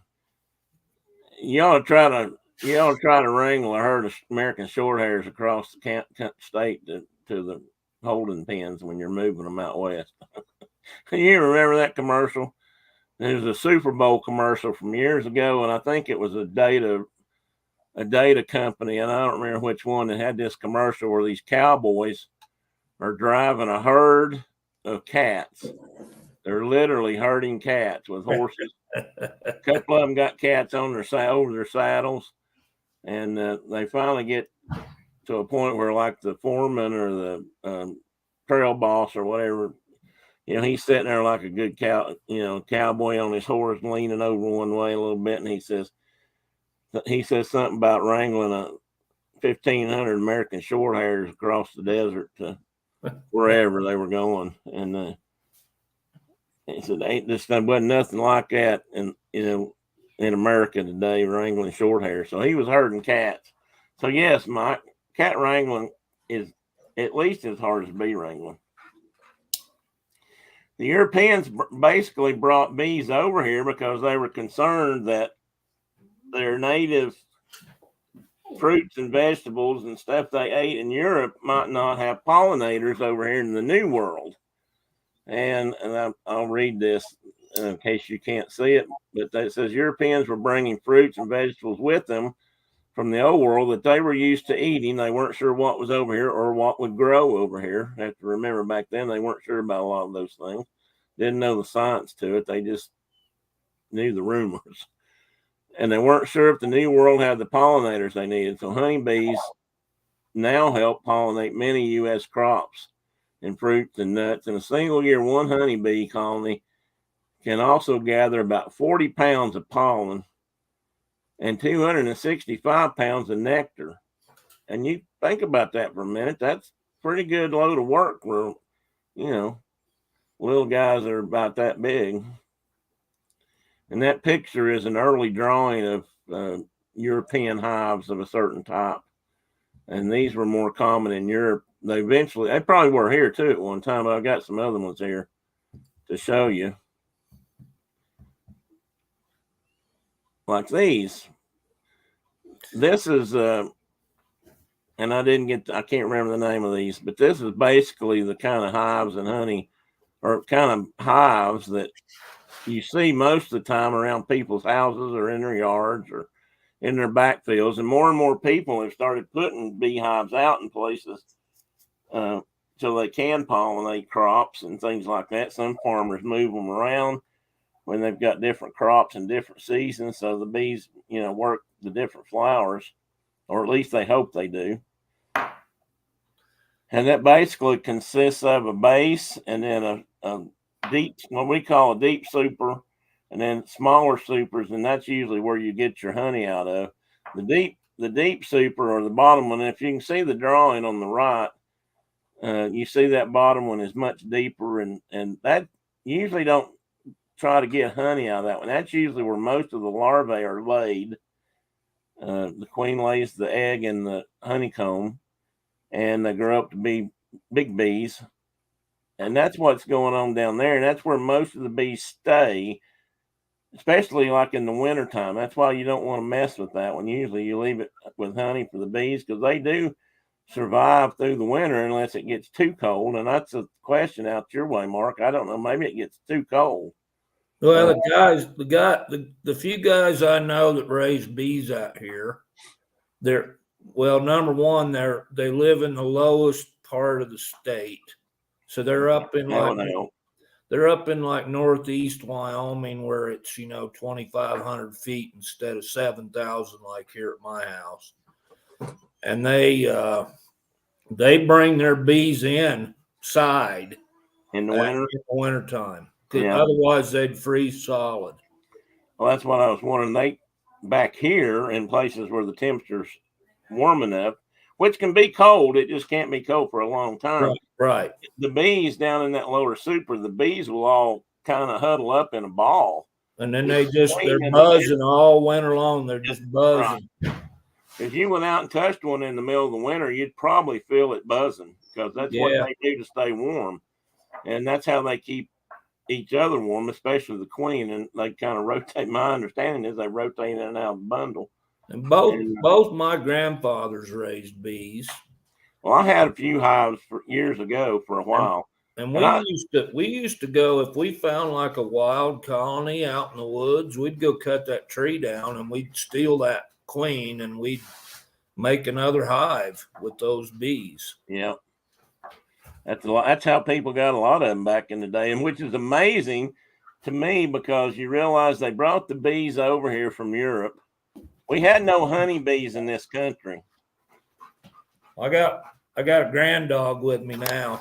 Uh-oh, which one? Well, I don't even know if I can do this. Come here, Dixie. Come here.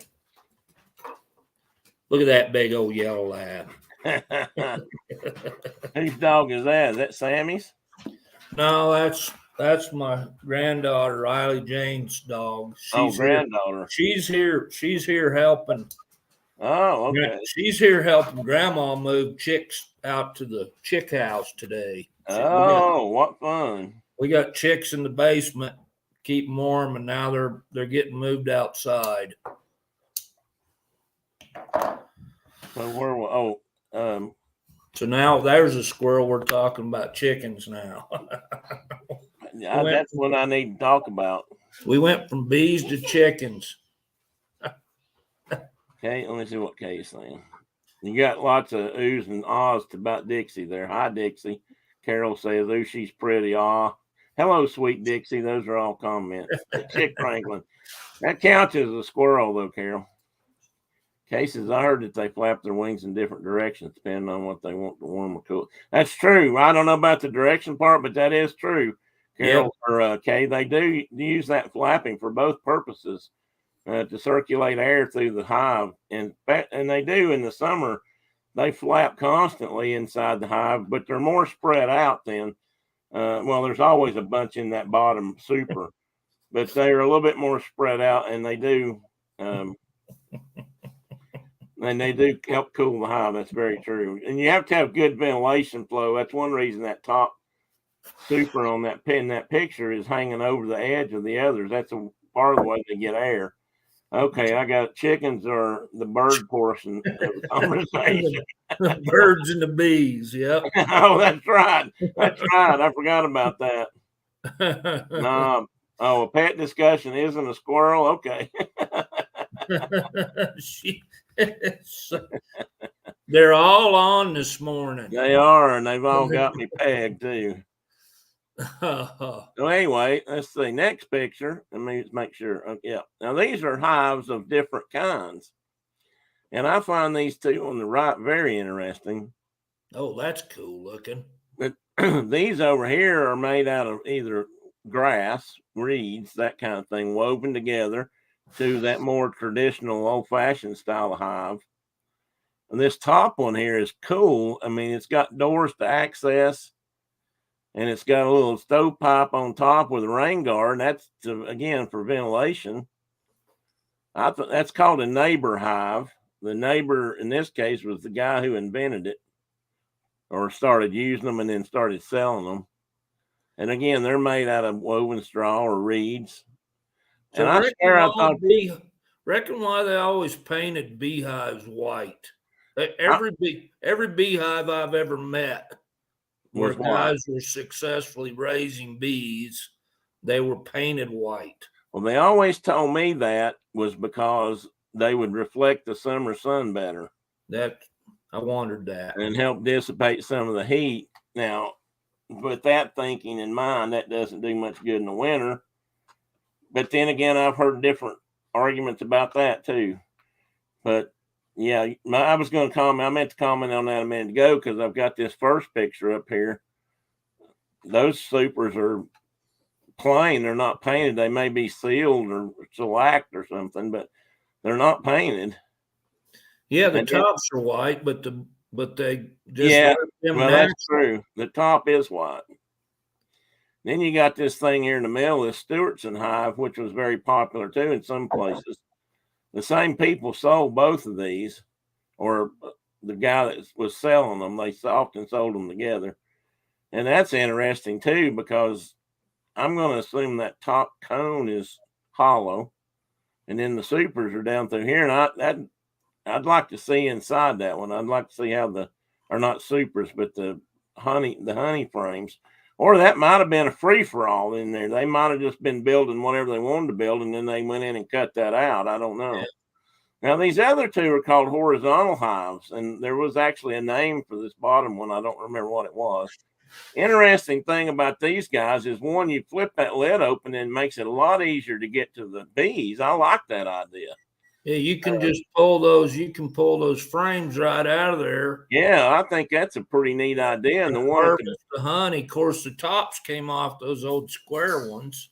Well, that's how and then you lift the supers off one at a time. Exactly. But to me, this would be quicker and easier if you did no kidding. The one in the bottom, the more square one down there would be even, because that, I don't know if that one is or not. I bet that one in the middle there is where it would be the deep super. Yeah, and the side ones, I believe, are where the honey is. Exactly. I think. Now, it did say, in reading up on these, and I don't think I've got a picture of that. No, in reading up on these horizontal hives, it did say that oftentimes these would be just big enough to run 2 colonies in. So I guess you've got bees in one end and another colony of bees in the other end. And at first I thought, well, that's not separated enough, but that don't matter. Bees don't care. They can be right up against each other and they seem to do just fine. It's all about where their particular queen is, and they don't get mixed up. So that's possibly and probably 2 hives in one right there. Now, some of these older we always had them about 25 or 30 yards apart, it seemed like. Well, I used to separate mine a little bit further too, 10 or 12 feet, but it kind of depends on where you want them to pollinate, I guess, or what I was always thinking about it more in, what do I want my honey to taste like? Right. You know, if I had a patch of woods down here, I might want them hitting the sour woods and that kind of stuff to get their nectar from those. Or if I had a patch of hay growing with a lot of clover in it, I might send them off that way. Want them to go that way, you know. Of course, they're going to go where they want to go, but a lot of those top ones, which look a little bit cruder than the bottom one, I don't know if that one is, but I thought it was, but now that I'm looking at it, it may not be. But a lot of those were round bottomed, like a log. It was almost like they cut a log open and hollowed it out. Well, and that's what all that wax on that super hanging there looks like. That's what it looks like. That's why I thought that might be a round bottom one too. But I like the bottom square one better, because when you pull a frame of honey out of that one, it's just going to be easier to deal with. Yeah, regular super. And there's nothing finer than pulling one of them right out of the box and like getting you a big bite of that. Okay, I got to back up on conversation here just for a minute. Carol says, Kay and Tina say chicks aren't squirrels. I trust their judgment on these matters. And that's the dog that ate my permission slip. Good one, Ian. You're right. You're firing on all cylinders, buddy. And then Tina says, I bet she would too, Ian. I'll guarantee you that dog would eat your permission slip. We had a pizza place down here that used local honey. Always had a minty taste. Well, there you go, Ian.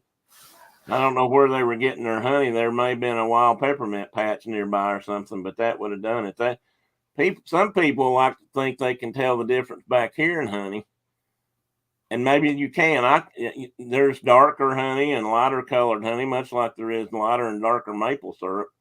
A popular thing back here is locust honey, and then sourwood honey is supposed to be really good and prized by a lot of people. There's Tupelo honey, which is supposedly really expensive. I've only seen it a couple of times, but it's supposed to cost more. And again, I guess that's because they're just using Tupelo trees. I don't know. I've also seen Tupelo honey packaged in for medicinal use, which is another really cool thing about honey.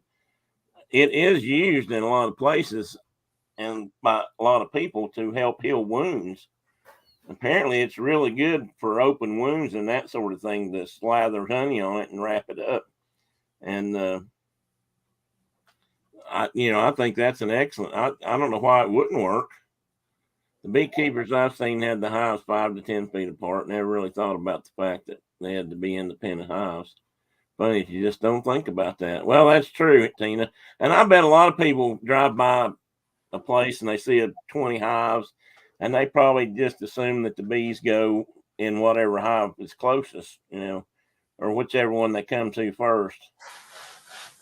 That's a good point, Ian. I was going to mention that too. There's a lot of people that do think if you eat honey, if you've got allergies, plant allergies, and that sort of thing, if you eat local honey, it helps your allergies. And I believe that. I think when I've eaten local honey on a regular basis, it kind of helps my sniffles. I've known a lot of other people that tried it and thought so too. Maybe it's all in our heads. I don't know, but it's worth trying. I'd give it a try because honey has a lot of good purposes. Not the least of which is making alcoholic beverages. Plus, it just tastes darn good. Yeah, plus it just tastes darn good. And the Vikings knew what you should do with the final stage of honey. You should make mead out of it. Make mead. That's right. Let's see what I got next here. Oh, I kind of got the process here, collecting honey. So it's funny. My grandfather, he worked my mom's dad. He was born in the 1800s, and he was kind of a funny old guy. But he worked his bees just in a ball cap and bib overalls, and he dressed. He had the gear like if he got a nasty hive, because some of the hives were real tame and some of them were a little more aggressive. But he almost always worked his bees with no protective gear on, and those bees never bothered him. I've known guys like that. And I could go down there, and every bee in that hive was going to be on me instantly. It sure seemed that way. And I had a guy we used to have a buddy up there. It was from the mountain, further up the mountains. His name was okay, it'll come to me in a minute. But he had some bees too, and he helped me with mine when I first got them. And he worked them barehanded and he might have worn a head net, but he didn't work them in a bee suit either. We usually smoked them and worked them, but I've seen some of these guys. I mean, that guy's working barehanded in that photograph. The one that's pulling the honeycomb out of the super. Yeah. He's not got anything. And I've seen them just take their hand and just, gently slide them off the frame and never get stung. Grandpa would have them. There'd be bees climbing all over him. And he just never was bothered by that. And they never stung him that I know of.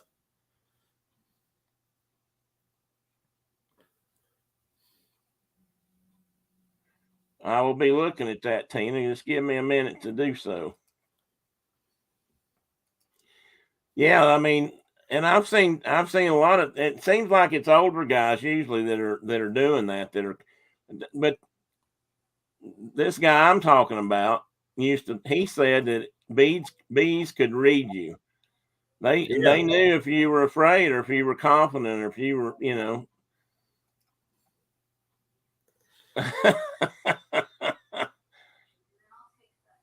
I hope you might think this bad of me, Tina, but I hope you stepped on it when you took it outside. She had a picture of a yellow jacket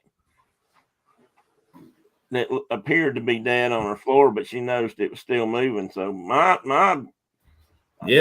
would say it'd be better if you had cut its head off and stuck it on a pike out and put it on your porch. I agree. Toothpicks, a little row of toothpicks with yellow jacket heads. That's a good idea. I may have to try that. That's you should become Vlad the Impaler. I was starting to try to figure out a way to say she could try to resuscitate it with her foot. Although I've not been successful. They usually don't make it when I've tried it. Okay, study that picture for a test because And that upper right-hand picture, I got to pour coffee. That upper right-hand picture, it makes it look so easy. And collecting honey is not easy. In fact, it's kind of fun. But getting it to the point where it can go in a jar is not as easy as it looks like. I mean, most people use let me go get a toothpick. Go get them, Tina. I've seen people get sting. Who said that? But there's few things in life. I have too, Tina. That's a good point. There's few things in life as satisfying as like harvesting that honey and then putting it in a jar and. Well, I personally like to chew on the honeycomb. Giving it to your neighbor. Hey, John, welcome in, buddy. Good. Glad you got home safe and sound. But that. Hope he was catching fish. Oh, I hope so. If he's got a chance to start yet. To get it to that point where it's pouring clear and fine in that jar, and that middle picture of the upper right picture takes a little bit of effort because you got to drain it out of the honeycomb, which is not the easiest thing to do. But look at this bottom hive down here. This is called, I think the guy invented this, called this a flow hive. And he has literally created a super that hold, well, actually any super will hold them. He's created these frames with honeycomb in them that the bees can access and get in just like a normal one. But when it comes time to harvest, you open these tubes. They put it's like tapping a maple tree. Like tapping a maple tree, and you run it into the jars and then put a lid on them. You've got clear honey with no honeycomb in it, ready to go. And you don't have to disturb the bees at all. That's cool. And then, like he's saying, it's good. Anybody that does beekeeping knows you got to check them occasionally for other problems, bee mites and diseases that are killing bees. But you wouldn't have to go in there and open the super up and get them all stirred up and going. You could just tap the beehive. And what's a fish and flea market, John? Oh, you're doing a food drive this afternoon. Well, that's good, John. Just got back. Yeah, tell us about the fish and flea market, buddy. After I get through talking about bees, if you want to get on screen with us, we can talk fishing a little bit. Let's see what I got left here. But I thought that was one of the coolest things I've ever seen. That is cool. If I was going to go back into bee business, I'd definitely do that. So somebody was talking about swarms earlier, and this is kind of what a swarm looks like. Yeah. Now, these may or may not be true swarms because it looks like an Africanized colony. Well, it could be. I can't remember both of these. One of these is in Europe, and one of them was in Asia, I think. And these very well could be. But these could be. This is what a swarm will look like too. And, Keith, somebody said bee wranglers, a bee guy can go in here and literally find the queen. Here's what happens in a swarm.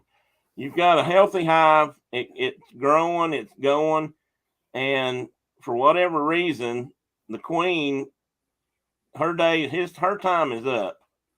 And she will breed.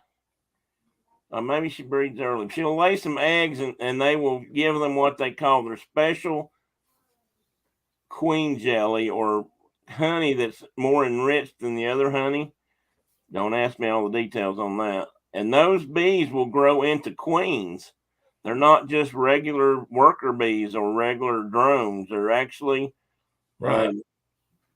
They turn into queens. And if they end up with two queens, the hive will split or change, and one of those queens will fly off, and the bees will go with her, and they'll end up swarming on the corner of a house or a piece of shrubbery because they're looking for a new home.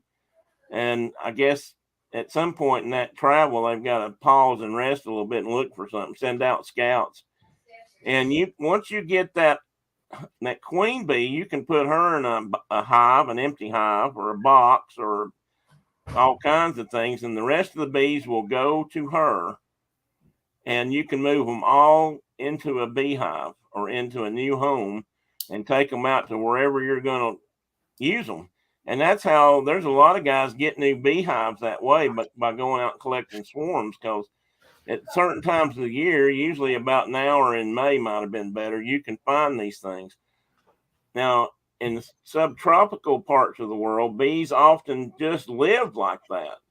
It's warm enough that they don't ever have to go inside, if you will, and they will build honeycomb. It looks more like the one on the left. Yeah. Now, I don't know if that's what that is, or if that's just a bee swarm that stayed there and built into some, free for all type honeycomb, because each one of those slabs there is probably full of honey, or at least some of them are.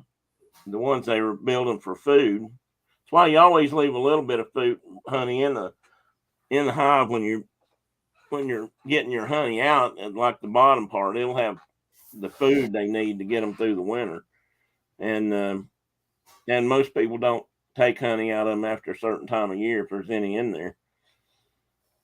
But that's how crazy it can get. You can see how would you like to walk out and bump into that thing with your head? Of course, if you don't panic and you talk real nice, if they're not Africanized bees, they might not bother you.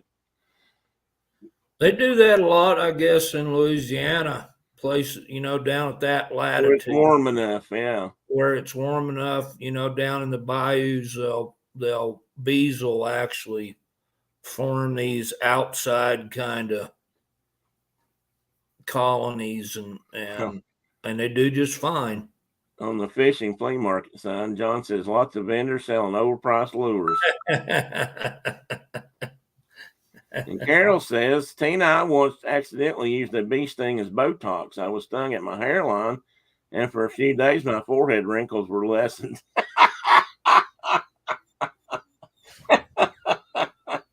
I'd have to study that. I mean, Botox is deadly. If things go wrong, bee stings might be less lethal. Honey keg, I like it, Ian said. Tap that baby. What else have I missed here? Here's another one from Carol to John. I hope you got a lot of donations. Oh, for the drive. Yeah, me too, John. Joey's video reminded me to buy food for that and leave it out today. Oh, I forgot about that.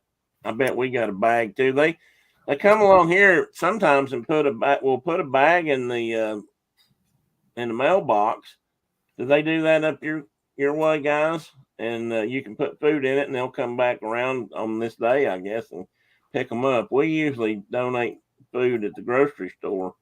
We'll buy a box of food, and give it to the second harvest or whatever. Okay, Diana says, looks like I'll be hunting for bees. Could use a bit of ironing out myself. Yeah, I wouldn't use too much at a time, Diana. Just saying. I've been stung a million times and it didn't work for me. I'm still old. It's still rankly.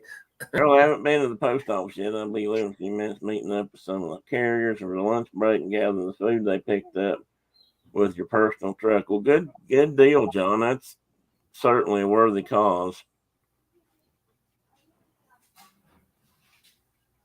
Well, that's good.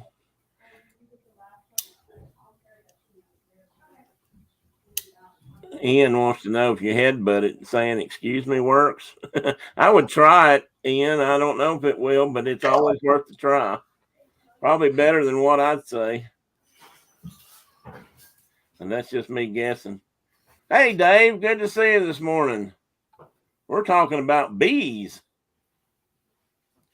Is Rhonda leaving? I missed that. Okay, guys, I have to go and pet the cats. All right, Rhonda, thank you. Great seeing you.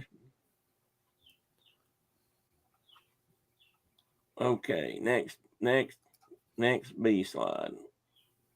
I thought everybody would love this. Fun things you can do with honeybees. I found that one in the middle. I figure that must be Homo erectus honeybee, whatever the scientific name is, or the honeybee name with Homo erectus at the end, the subspecies. But those are bits of two different versions of a bee beard. And that one guy on the right, the small picture there, he's covered. He is covered just about head to toe. And believe it or not, wish the rest of him was covered too. Believe it or not, they actually do this, and these pictures, I believe, came from one. They actually do competitions to see who can do the best, as they call it, grow the best best bee beard. And I'm thinking that I don't know if I could stand still enough to do that or not. Okay, what is Ian doing now? Oh, excuse me. Yeah, let us know how that works out for you, Ian.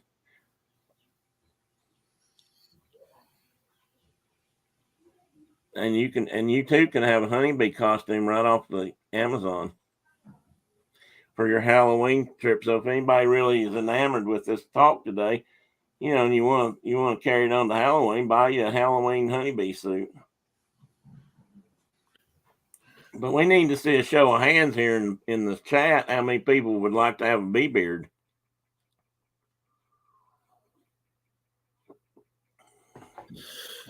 I just don't know if I could do that. I guess once of course, the calmer you are, the less likely you are to get stung. Ian says he hopes he never has to use that strategy. Yeah, I'd probably say that too. Now let me see here. That was the end. Wow, aren't you guys happy? I'm wondering if it's cool to move chickens with 2 bird dogs in We got one pointer and one flusher helping.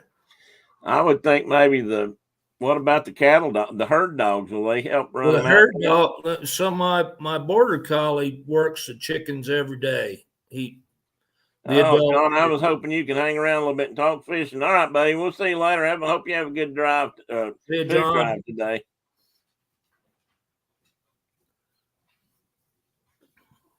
Never would.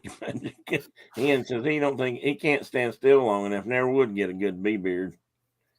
Chuck's back. Chuck's back, and he said he doesn't either. Want to use that kind of therapy or have a bee beard one? No bee beard for me, Dave said. And Chuck's bone. I erased all that one. Okay, hope I never use that. All right, I think I can't stand still. I got that one. I think I've got them all. Yeah, see you, John. So that's the bee talk for today. I hope you picked up on that. Now, if you are interested in bees as pollinators, and that's really why that's one of the reasons I want to talk about this. And I may do a little bit about pollinators later, since that's a hot topic for most of the country, and it's an issue. I mean, when we talk about worrying about honeybees, that's really not the only problem. That's what people think about, because that's sort of the poster child for bee degradation and bee collapse and all these different things they call it. But because of honeybees and because of other bees in the territory, a lot of native bees are in trouble. Of course, a lot of that's because of pesticides and overpopulation and the way we farm these days and just all kinds of things. But the native bee populations are seriously low too. And if we really do lose those bees, pollination is going to be a big deal, because they probably pollinize more of our trees and things like that we don't even think about, because we usually are thinking about our corn or beans or our soybeans or that kind of pollination. But that's not the only thing that needs it. And but native bees are in trouble. Is Mike still? Yeah, Mike's still here. I found some good. I'm not saying you're interested, but if you were, I found some really good, interesting articles from Canada about bees up your way and some of the programs they've got going for bee protection, or trying to regain their native bee populations, or try to help build them back up, because they are concerned about them in some places up there. So even the Great White North has bees, and they are used as pollinators. But there's a lot of other things that pollinate too. Birds, bats, some bats pollinate. Some birds pollinate. That's one of the problems in Hawaii. Some of the native birds over there that pollinated certain types of plants were very specialized. And the problem is the birds are dying off or gone.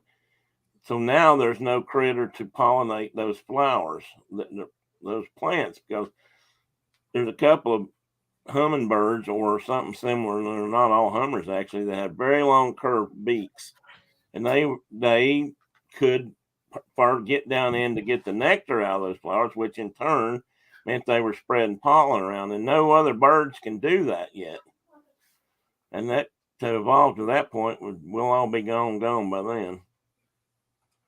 And Mike says we're very concerned about our depopulation.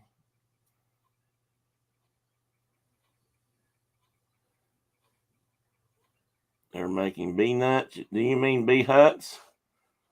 That's interesting. I hadn't heard that. And Diana said we're allowed to have backyard hives in the city to help boost. Oh, really? That's interesting.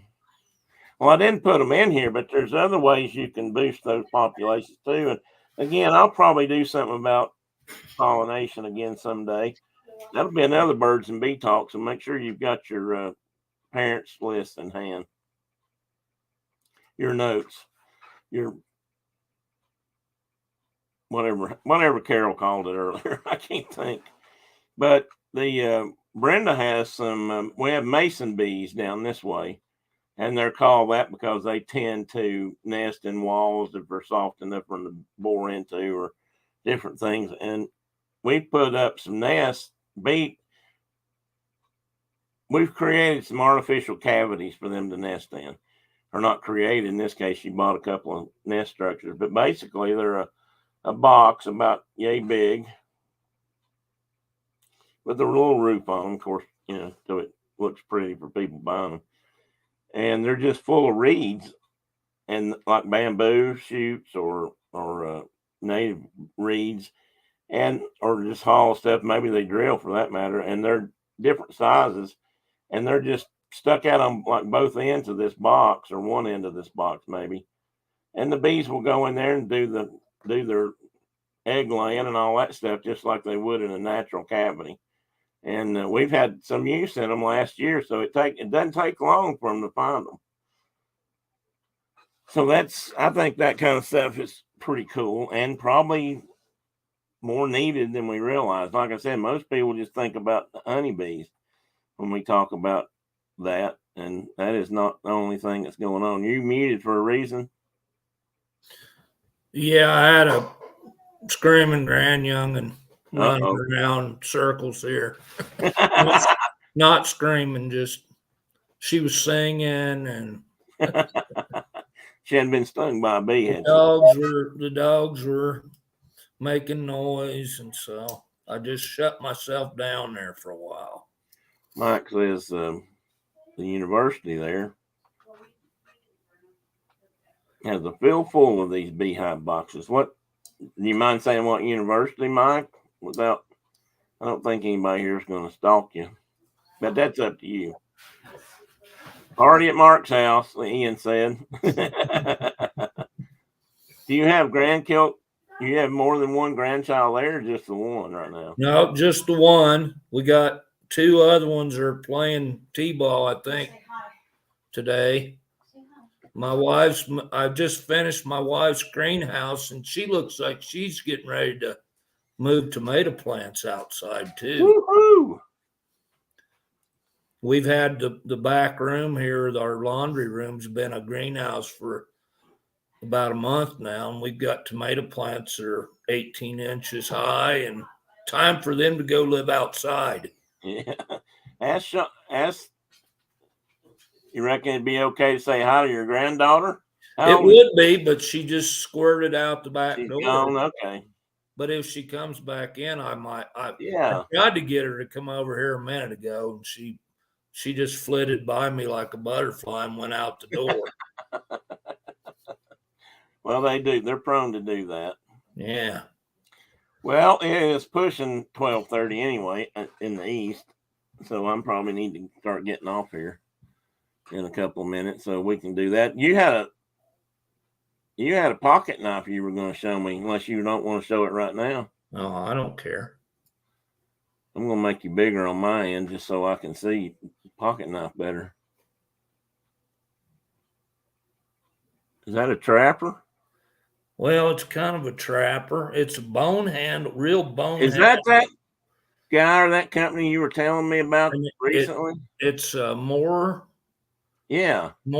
pocket knives out of Matador, Texas. And that is a fine little brand new addition to my collection. Well, not the it's a using knife. It's not a collecting knife. Well, I get that. Is that American made, or do you know? Yeah, they make them down there in Texas. That's cool. It looks nice. I always like those knives. Yeah, that and the muskrat. I always like. I'm really bad at this. Yeah, that's good. That's working. It's got actual bones, slabs, not plastic. Yeah, I like it. So did they say what kind of bone? No. Who knows what it is? Cow bone. Tell me what a muskrat or a trapper had. No, that's a trapper. Wasn't there a muskrat version of that maybe the blades were on opposite ends, or is it just like that? I think it's like that, but they're both this top blade, blade. Yeah, okay. But I like these with this. Carol, I'd love me and your son need to get together and talk, and with Mark too. We love knives, pocket knives in particular. Pocket knives, belt knives, whatever knives. Anything that's got an edge on it, pretty much. Mike said next time he's out at the university, he's going to take some pictures. Okay, cool, Mike. Thank you. And Ian also wanted you to know that your granddaughter has things to go do, Papaw, Grandpa. And that's true. That's for sure. She's out doing we usually have a whole house full of them, and she's here by herself. So she gets the special day with Grandma today. So and Grandma's working her like a. Well, they're doing stuff. She likes chickens, and now they're digging in the dirt. And well, I guess they got the chickens out there then. Yep, the chickens have been transplanted. And if my husband's all about knives, he's a little bit scary. If my wife was still paying attention, she'd probably agree with you, Tina. I'm pretty scary too when it comes. Some people might say I'm a little scary. Her eyes roll and clunk back a lot when she sees a box coming in from my favorite knife dealers or something. I might have to check out. I looked at their website. I need to check out that Moore company. I'm pretty impressed. They take a nice edge, and they seem to be holding it nicely. Did it come with a good edge or not? It came with a pretty good edge. I always like my own, but it came with a pretty good edge, and my son got one, and his came. It was just razor sharp, and we used it at a branding like all day, and it didn't need to be touched up or anything. So, and that's kind of they're kind of make knives for cowboys, and anyway, they're good knives. Cool. I don't think I've ever seen one. Those knives were let's say they were cutting young cow flesh, I'm guessing. We were using them during the branding. Yeah, ears and testicles. Yeah. Well, I didn't think about ears, but Tina sent me another picture. Oh, we now have 4 yellow jackets. I'm afraid we have a nest under the. Oh, you might, Tina. If you're getting that many and just all of a sudden and they're in that lethargic state, they may just be crawling out of the hive. Yeah, they're probably just warm enough for them to. Well, you know what I always say about that, Tina? A dead yellow jacket's the best. It's a good yellow jacket. I'm sorry to be that way, but I just don't like those devils. I've never not had them eat me alive. I'm a fan of almost everything alive, but yellow jackets, ticks, and leeches. Oh yeah, ticks. I didn't think about ticks. Leeches, you can add them into that list. Yeah, I don't really like leeches either. The last three were not lethargic. Oh, okay. Oh, so she's running around the yard right now. I'm thinking so. Well, if you can find the hole, I'll tell you what the old folks I grew up with said, Tina, they'd pour gasoline down the hole and light it. A lot of people, some people didn't even light it. They said you can just pour the gas in the hole and it would kill them. But I always thought it was a whole lot more fun to pour the gasoline in the hole and throw a match in after it. I figured that would make sure it killed them. But you can also get some tick. I got ticks on my brain now. You can also get some bee and wasp spray at your local hardware store, and it shoots a stream from here to my back porch. It would probably take care of them from a distance if you want to. Yeah, you can aim that stuff really good and just put it right down the hole. Now it's under our porch. I bet she don't want to light the gas under the porch. Oh, yeah, okay. Oh, that's a good point.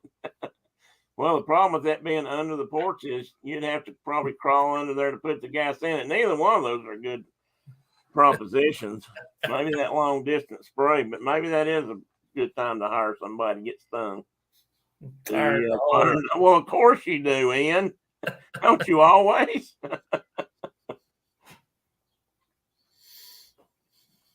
I'm pretty sure that's a law. If you light something in a hole, you have to yell fire in the hole. Or if you set off firecrackers or anything else for that matter. Anytime we ever got in a hive of those things, we always went back on a retaliatory raid and burned their village. Yeah. Carol, wait a minute. Say that again. I said anytime we got into a mass of yellow jackets, we went back on a retaliatory raid and we burned their village. We went back for revenge. Yes, absolutely. I've walked a long way to go back to a yellow jacket mass. I think Carol has a good point about Tina. Tina was talking about Chuck being a little scary because of his knives. But so Chuck is into knives, but Tina is the killer. Go figure. Yellow jacket, sticks, and fleas. That could be a song. There's gypsy tramps and that was a song, wasn't it? Not much experience with leeches. Well, let's see about the powder. Oh, the powder works when the wasp walks through it and brings it to the hive. Or blowtorch works. A blowtorch, that'd be fun. A 22 long or long rifle will work too if you can get them in the right place. Don't ask me how I know that. And they can be hit in the air that way, although birdshot would have been a better option.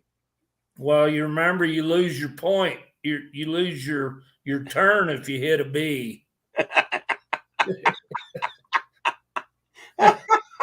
Wait a minute now. Is that right? Was that what you lose your point for? Yeah, you like if you could shooting flies on the wing. Okay, yeah.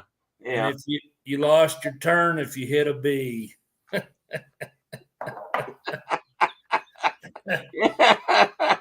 Lose your turn. Anybody name that show? Anybody else in everybody? Sorry, people, we're not right. Yeah, well, that's just how it is.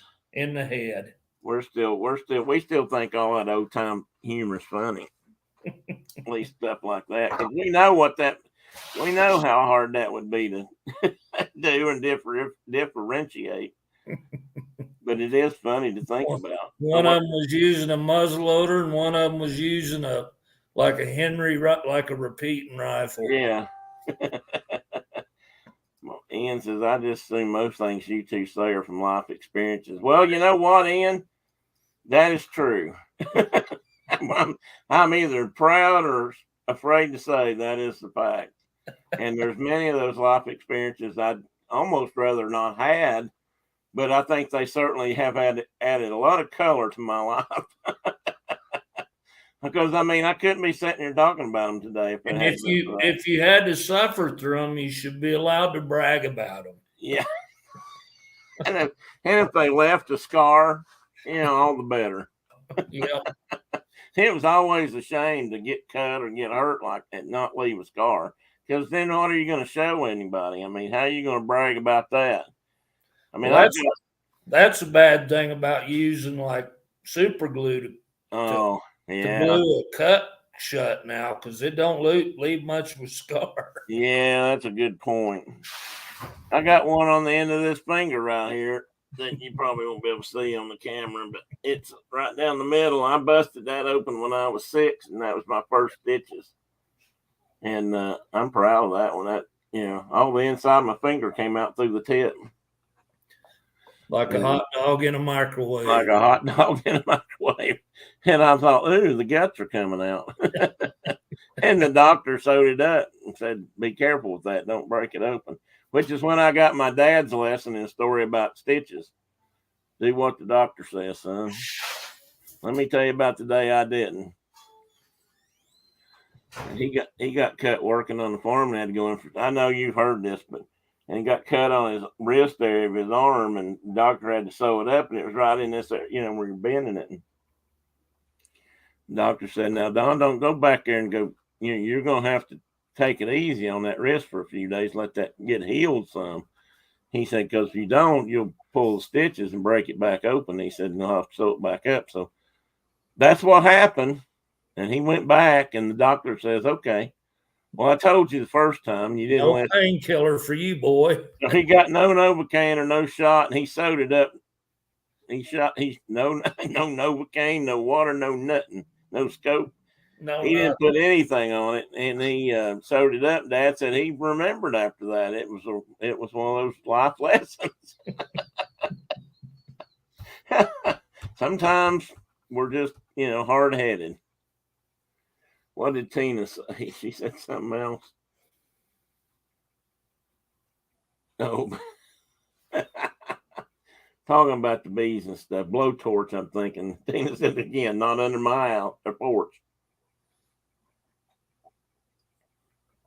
Oh, mercy. See, you gotta get out and do a few things so you can talk about stuff like that. I just had a conversation with someone recently about how a lot of kids these days don't know about stuff like that, good or bad, because they've never experienced it. I'm not saying everybody needs to go out there and get eat up by honeybees or yellow jackets, but I mean, do you even know to run away fast if you haven't been stung at least once or twice? It's just, I don't know. I think that's I guess in some ways it's almost like it's part of our heritage, but I realize it's not so much anymore. Kids didn't grow up climbing my kids didn't even grow up climbing through the barn like I did. And I mean, I was scaling the barn walls when I was 5 years old probably, and getting nail cuts and oh yeah, and being warned about lockjaw all the time, and going to see the doc and her giving you a shot every time you went. Yeah. By 3 ways we learn wisdom, reading, which is the most noble. Oh, that's a good saying, Tina. Do you know where that's from? What old Doc Lynch used to tell us, that you always had to have a tetanus shot because boys always had to have a tetanus shot. Tina says, by 3 ways we learn wisdom. Reading, which is the most noble. By others' experience, which is the simplest. And self-inflicted, which is the most painful. I love that, Tina. I'm going to have to write that down when we get done. Unfortunately, I've learned a lot of it by the last one. I have read a lot. And I've said, well, I've probably used all three of those methods, truth be told. It really is, Diana. And people, if I'll tell you something, this is, I believe this is pardon my language, bare ass fact. A lot of the stuff that we did growing up would probably get you in trouble these days with with the law, or at least with other people. And maybe it did back then, but if it did, I never heard about it. And I used to have it hanging in my office when I worked. I did a lot of training. Oh, that's a good sign to have up if you're a trainer. I'll have to get one of those. Not that I'm training, but I like it. We were, if one of us had fallen in a cave when I was growing up and got lost in there, and nobody would know where in the heck we were, much less know to come and get us. And I'm quite sure that would be, by many standards, child neglect or something. We didn't have seatbelts. No, we didn't have seatbelts, and obviously most of us at least survived. Now, I think seatbelts are a good thing, don't get me wrong, but we didn't have them. I mean, we were in the bed of the pickup. And I've ridden miles. I've ridden 1,000 miles in the bed of a pickup truck before with that man right there. We rode all the way from Tennessee up to the boundary waters in Minnesota in the back of a pickup truck, reading to each other and, telling tales then. And, now it did have a top on it. It wasn't just an open pickup, but still. I've ridden in the back of many pickups, and I think that's even illegal in some states now. Well, with like your dad and your uncle, like driving on the dirt road from side to side, trying to scrape you off with branches. For example. If you were sitting up on the rail like they told you not to. Yeah. Yeah. Well, I'll learn him the other way then. That's the painful way. What did Diana say? Oh, it's much different. Yeah, I mean, I have a vague memory, Tina, and again, these could be from pictures I remember, but I honestly think I remember this. But when we brought my brother home from the hospital, my mother put him in this bassinet kind of a thing. They might not even use that word anymore. But it was made to sit in the car. It sat on the hump and rested on the back part of the seat, in the rear seat. I mean, you could adjust the legs somehow, I think, to keep it level. And that's where my brother was. I mean, that's how we brought kids home back then. That's if you weren't holding them. And I remember if it wasn't the hospital, then I remember us riding around with that thing. But I mean, we didn't have special car seats or. Kids. Again, I'm not saying those are bad things. Huh? Kids sleeping in the back window. Oh, yeah. Well, you don't have cars with a back deck anymore that they can sleep in, but we did. I slept in many rear decks up behind the back seat. That's how you can get extra kids in the back seat of a car. Put a couple down the floorboards, and then I used to sleep in the floorboards behind the seats, and I used to lay down back there when we would be on a trip or something at night. That because it was, especially if it was cold out, because it'd be nice and warm down there. And the hum of the road through the floorboards was just, like a lullaby. Oh, me too, Tina. And I'll have to admit I've jumped off one several times. One time when I had poor judgment. Well, probably every time was poor judgment, but one time really sent me rolling. We were on the beach fishing with a net, and we were driving down the beach watching for fish, and we were in a Comet station wagon. The tailgate down, the beer barrel on there. I won't mention my age time. And I was standing on the tailgate watching for fish along the shoreline. And so I could yell, "There they blow," kind of thing, which I probably did. And somebody in another car, who happened to be a teacher at the high school where my buddy taught, yelled, how about getting me a beer?" And so I said, "Okay." So I reached down in the bucket and fished him a beer out of the barrel. And then I thought, well, we're not going very fast. I'll just jump down and take it to him. I'm sure I'd had a couple by then, but I jumped down to take it to him and proceeded to roll across the sand. But I got up and handed it to him, and then I jumped back on the car. And then I thought about that later. I guess it's the one that didn't kill me. Diana says we go on family vacations. Oh, that's not over here yet. Well, I can do it over here. I think. Can I? No. I thought I could highlight over there. Well, I can now. It's got the back of the station wagon. Yeah. You go on family. You got a seat. You were lucky. Each seat was usually reserved for luggage. Kids got crammed in the back. That's absolutely true. In fact, some station wagons had fold-out seats in the back where kids could sit and ride along. And some of them, I saw some that faced backwards, which I didn't like, and some that actually faced sideways so you could sit across from each other back there if you had short enough legs.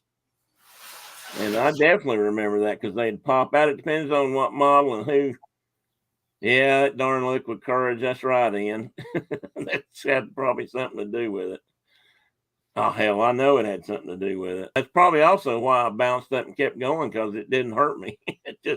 I probably just rolled, just and hopped up. But I know kids now that, probably our grandkids, and they may not ever totally survive this, but they've never had the wind knocked out of them. And that seemed like that happened every day.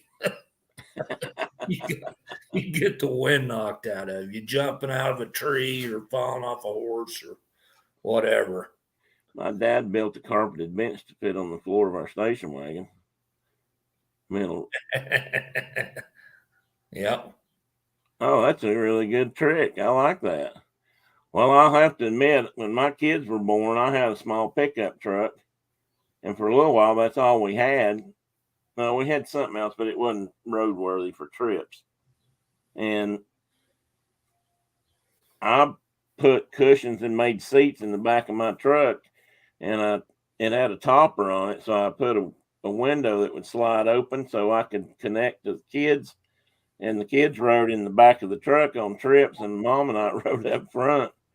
And we could pass, stuff back and forth. And we did that for a couple of years probably till we got something bigger to travel in. But that's a good idea, middle row bench to sleep on. Yeah, I rode in a couple of those that had backwards facing seats, Tina, and that some of those made me car sick, or at least that's what I remember.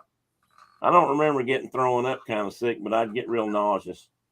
But then some other friends of ours had the kind that had the side facing seats. I like that better. I feel that's why at least soccer or lacrosse or those types of sports are good for the kids. Gives them some of those grittier life experiences that they don't have. Yeah, because I've never played lacrosse, but I've never played a game that involved swinging sticks and clubs that somebody didn't get swatted. Well, in that one, lacrosse is a native game. That was actually invented here. Yeah, that's true. It was. And the Iroquois called it bag it away. What was it? Bag it away. Bag it away. And the name was Little Brother to War, and it was a training environment. And if you were permanently crippled as a young warrior, like playing that game, you were like an honored person the rest of your life. Oh, wow. It was rough and tough. And well, we sure don't honor our cripples these days if they get hurt on the job or something. No.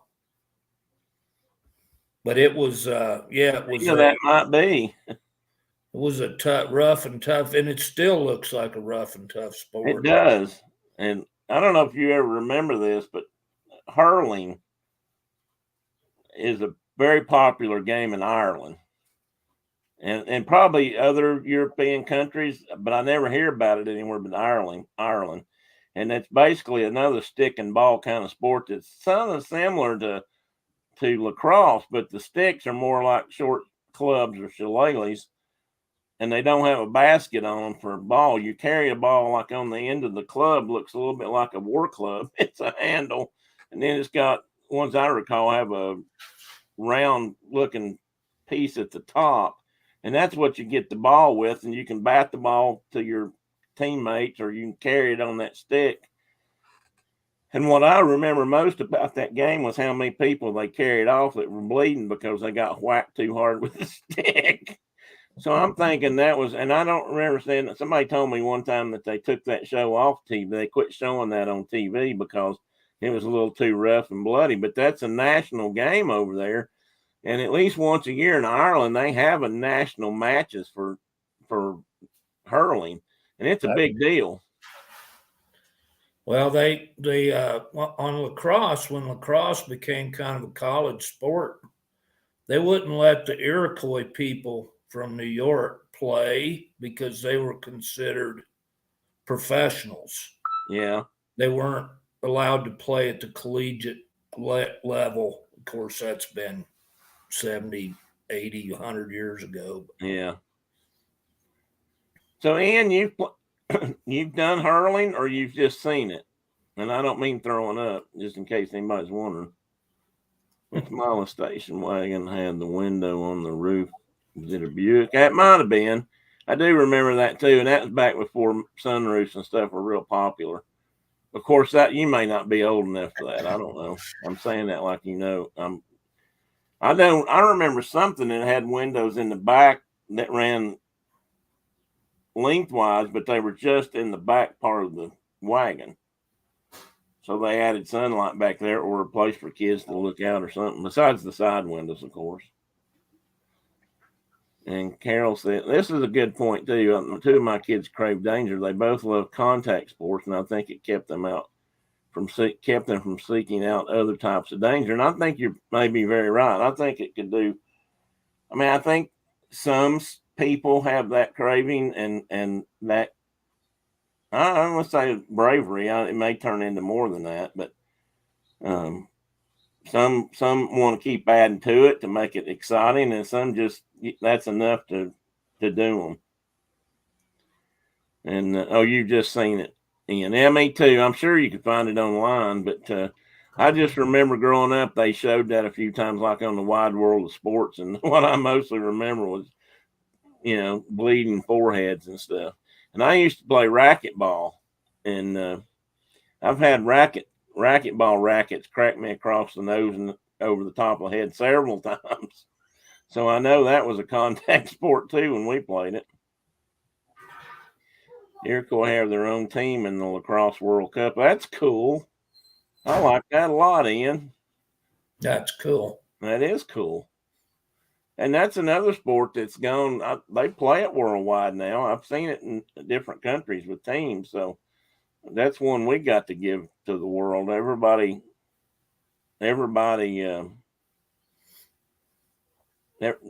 said, it came from this country. Yeah, I still complain about soccer because I just consider it kind of not American.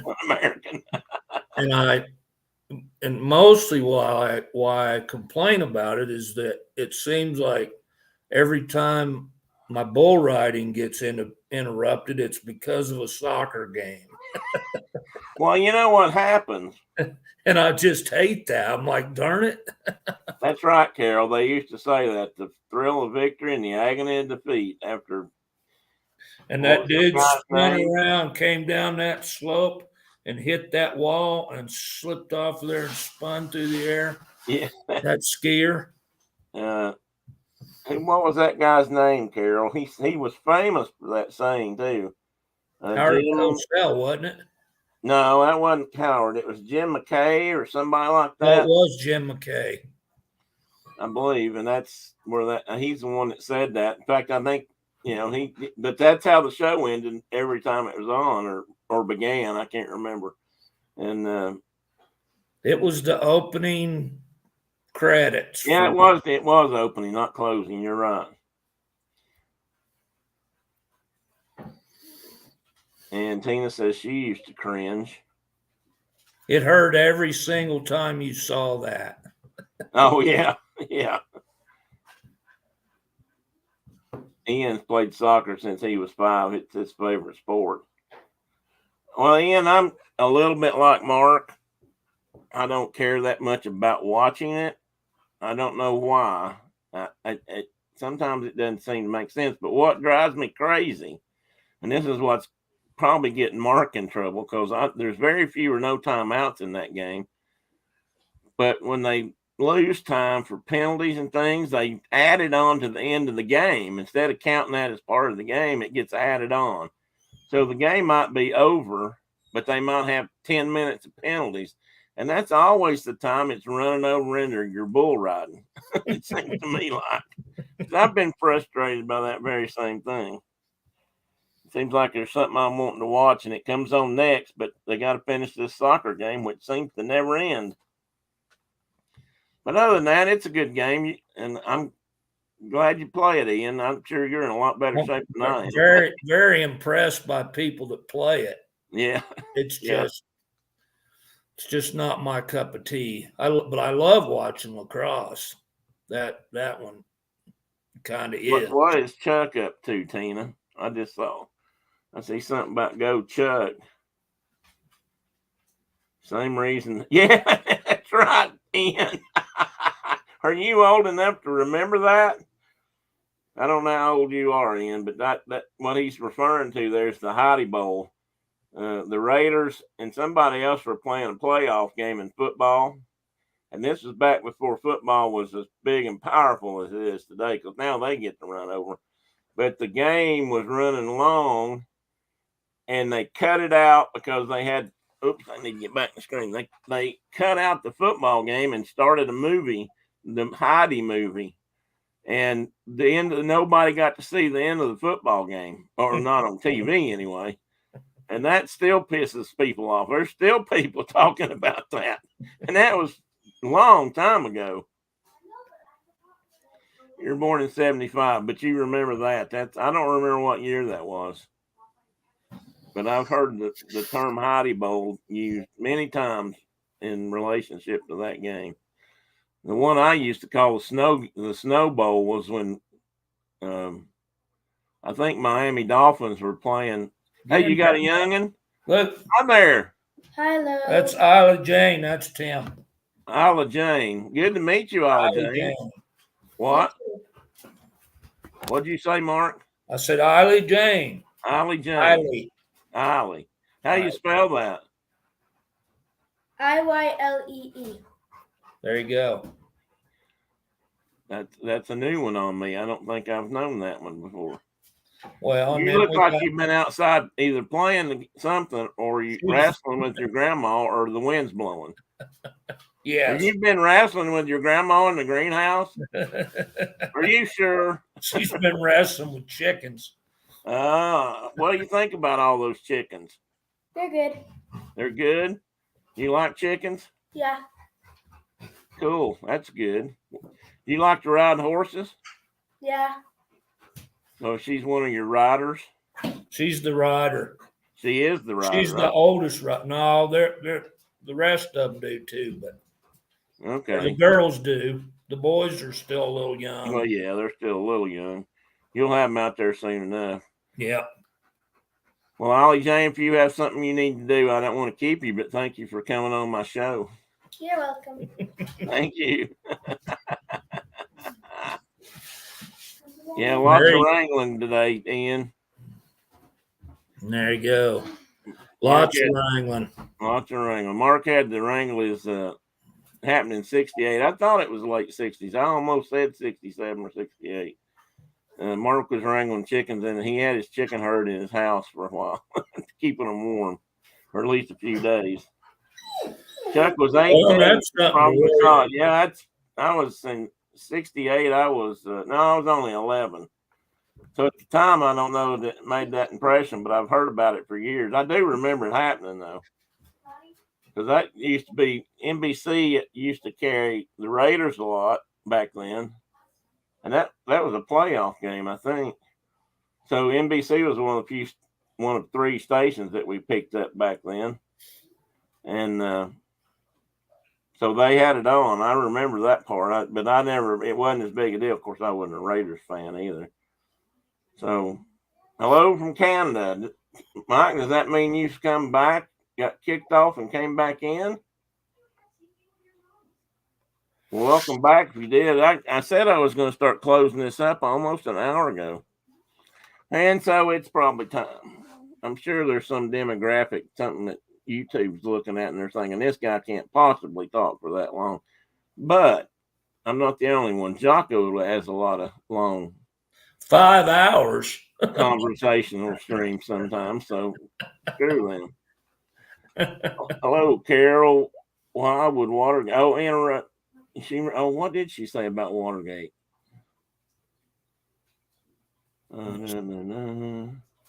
Watergate interrupted all of my favorites. Yeah, well, Watergate interrupted a lot of things. Carol, I don't doubt that a little bit. Yep. Chuck was 18. I'm not worried. He was. I guess he was 18 for that. I was about quite 18 for Watergate. Why would Watergate interrupt it unless they broke into the show? No, Tina, they interrupted it because it ended up being on TV and stuff a lot. And we didn't have but 3 channels. And we didn't get but 3 channels, so if they were showing it, we watched it. It wasn't on at night so much, but it was on during the day. I mean, it's just like today if they had hearings and stuff. But back then, those guys could have very well broken into the TV station and took what they wanted. Because they were just that kind of guys, people. All right, guys, I'm going to shut down. I'm sure some of you need to go do something else. And if you don't need to, you probably should, just to get away from me. And I'm going to go probably get into something here at the house. And hey, you want to get on? Hey, you want to don't grunt at me. You want to get online before I say bye? Huh? Carol's here. Come here. Come up here just for a minute. Oh, quit. Let me go. Let me go. I woke him up again. He doesn't like to be woke up. Like I said, he's a teenager, and just for my troubles, I just got poked again. Penetrated by a feline claw right there. And it went in deep, but it's not bleeding yet. Thanks, but don't thanks, buddy. But anyway, there he was. You got to see him. Yeah, hi, sweet Teddy. He is sweet, Carol. He's really sweet. He lays up on me and nuzzles me, but not when he don't want to be. When he don't like being woke up, he lets me know. But he lays here by my side all day long. And if I move, he loves at night, he'll come over here. This is a true story. He'll come over here and he'll walk around my chair meowing. And he's got for a big cat, he's got the most pitiful, oh, please help me kind of meow I've ever heard. And he'll do that. And he's wanting me to go sit on the couch so he can lay on me. And if I throw my remote control and my phone over on the couch to move things, he runs over there and gets ready. So don't tell me they're not smart or can't learn something. But when he don't want to be woke up, he don't want to be woke up. So he's a good boy. He does stay with his daddy all the time, don't you? All right, guys. Well, do you like being woke up? Well, Tina, you got a point there. Thank you, Diana, for coming in and coming back. If you guys got cut off, Mike. Oh, guess what? Now that Grandpa's off there. Glad to fly your flag. I'm going to probably shift them around a little bit next week, but we'll see. Everyone have a great day, rest of your day, and a great weekend. And if you're a hockey fan, let's see, go Panthers. I want the Panthers to win because they've never won a Stanley Cup. And right Second round of the PBR is on tonight. Oh, I got to watch that. I recorded it last night. I didn't get to see it last night. I missed the first part until I saw your message and it was about 20 after start time. So Good. It was a good one. now I'm going to watch it here in a minute because I recorded it like at 2 a.m. or something. So hopefully they didn't cut anything out, shorten it. I need to watch it so I can watch it tonight. And that was round 1. Yes, sir. So it'll be round 2 tonight. Yep. And how many rounds are there going to be? 8. Oh, really? They're going to go 8 rounds. Yeah. Well, that's at least not cutting it down to 3 or something. I was afraid they were going to do that. And No, really... it's the full deal. Oh, Ian, shame on you. They're going. I think the Avs are going to be tough to beat. They put a clubbing on Nashville. I'm sorry to say, they made Nashville look bad. Bye, Tina. Go Comets, Tina. That's a local team. Anyway, don't go yet. I don't talk PBR. See you guys. Thank you all for being here. I really appreciate it. Taking the time out to listen to us talk about whatever and get a laugh. And Ian's right. It's not all serious. We have a lot of, we were missing our goalie, Ian. That's a fact. That hurt bad.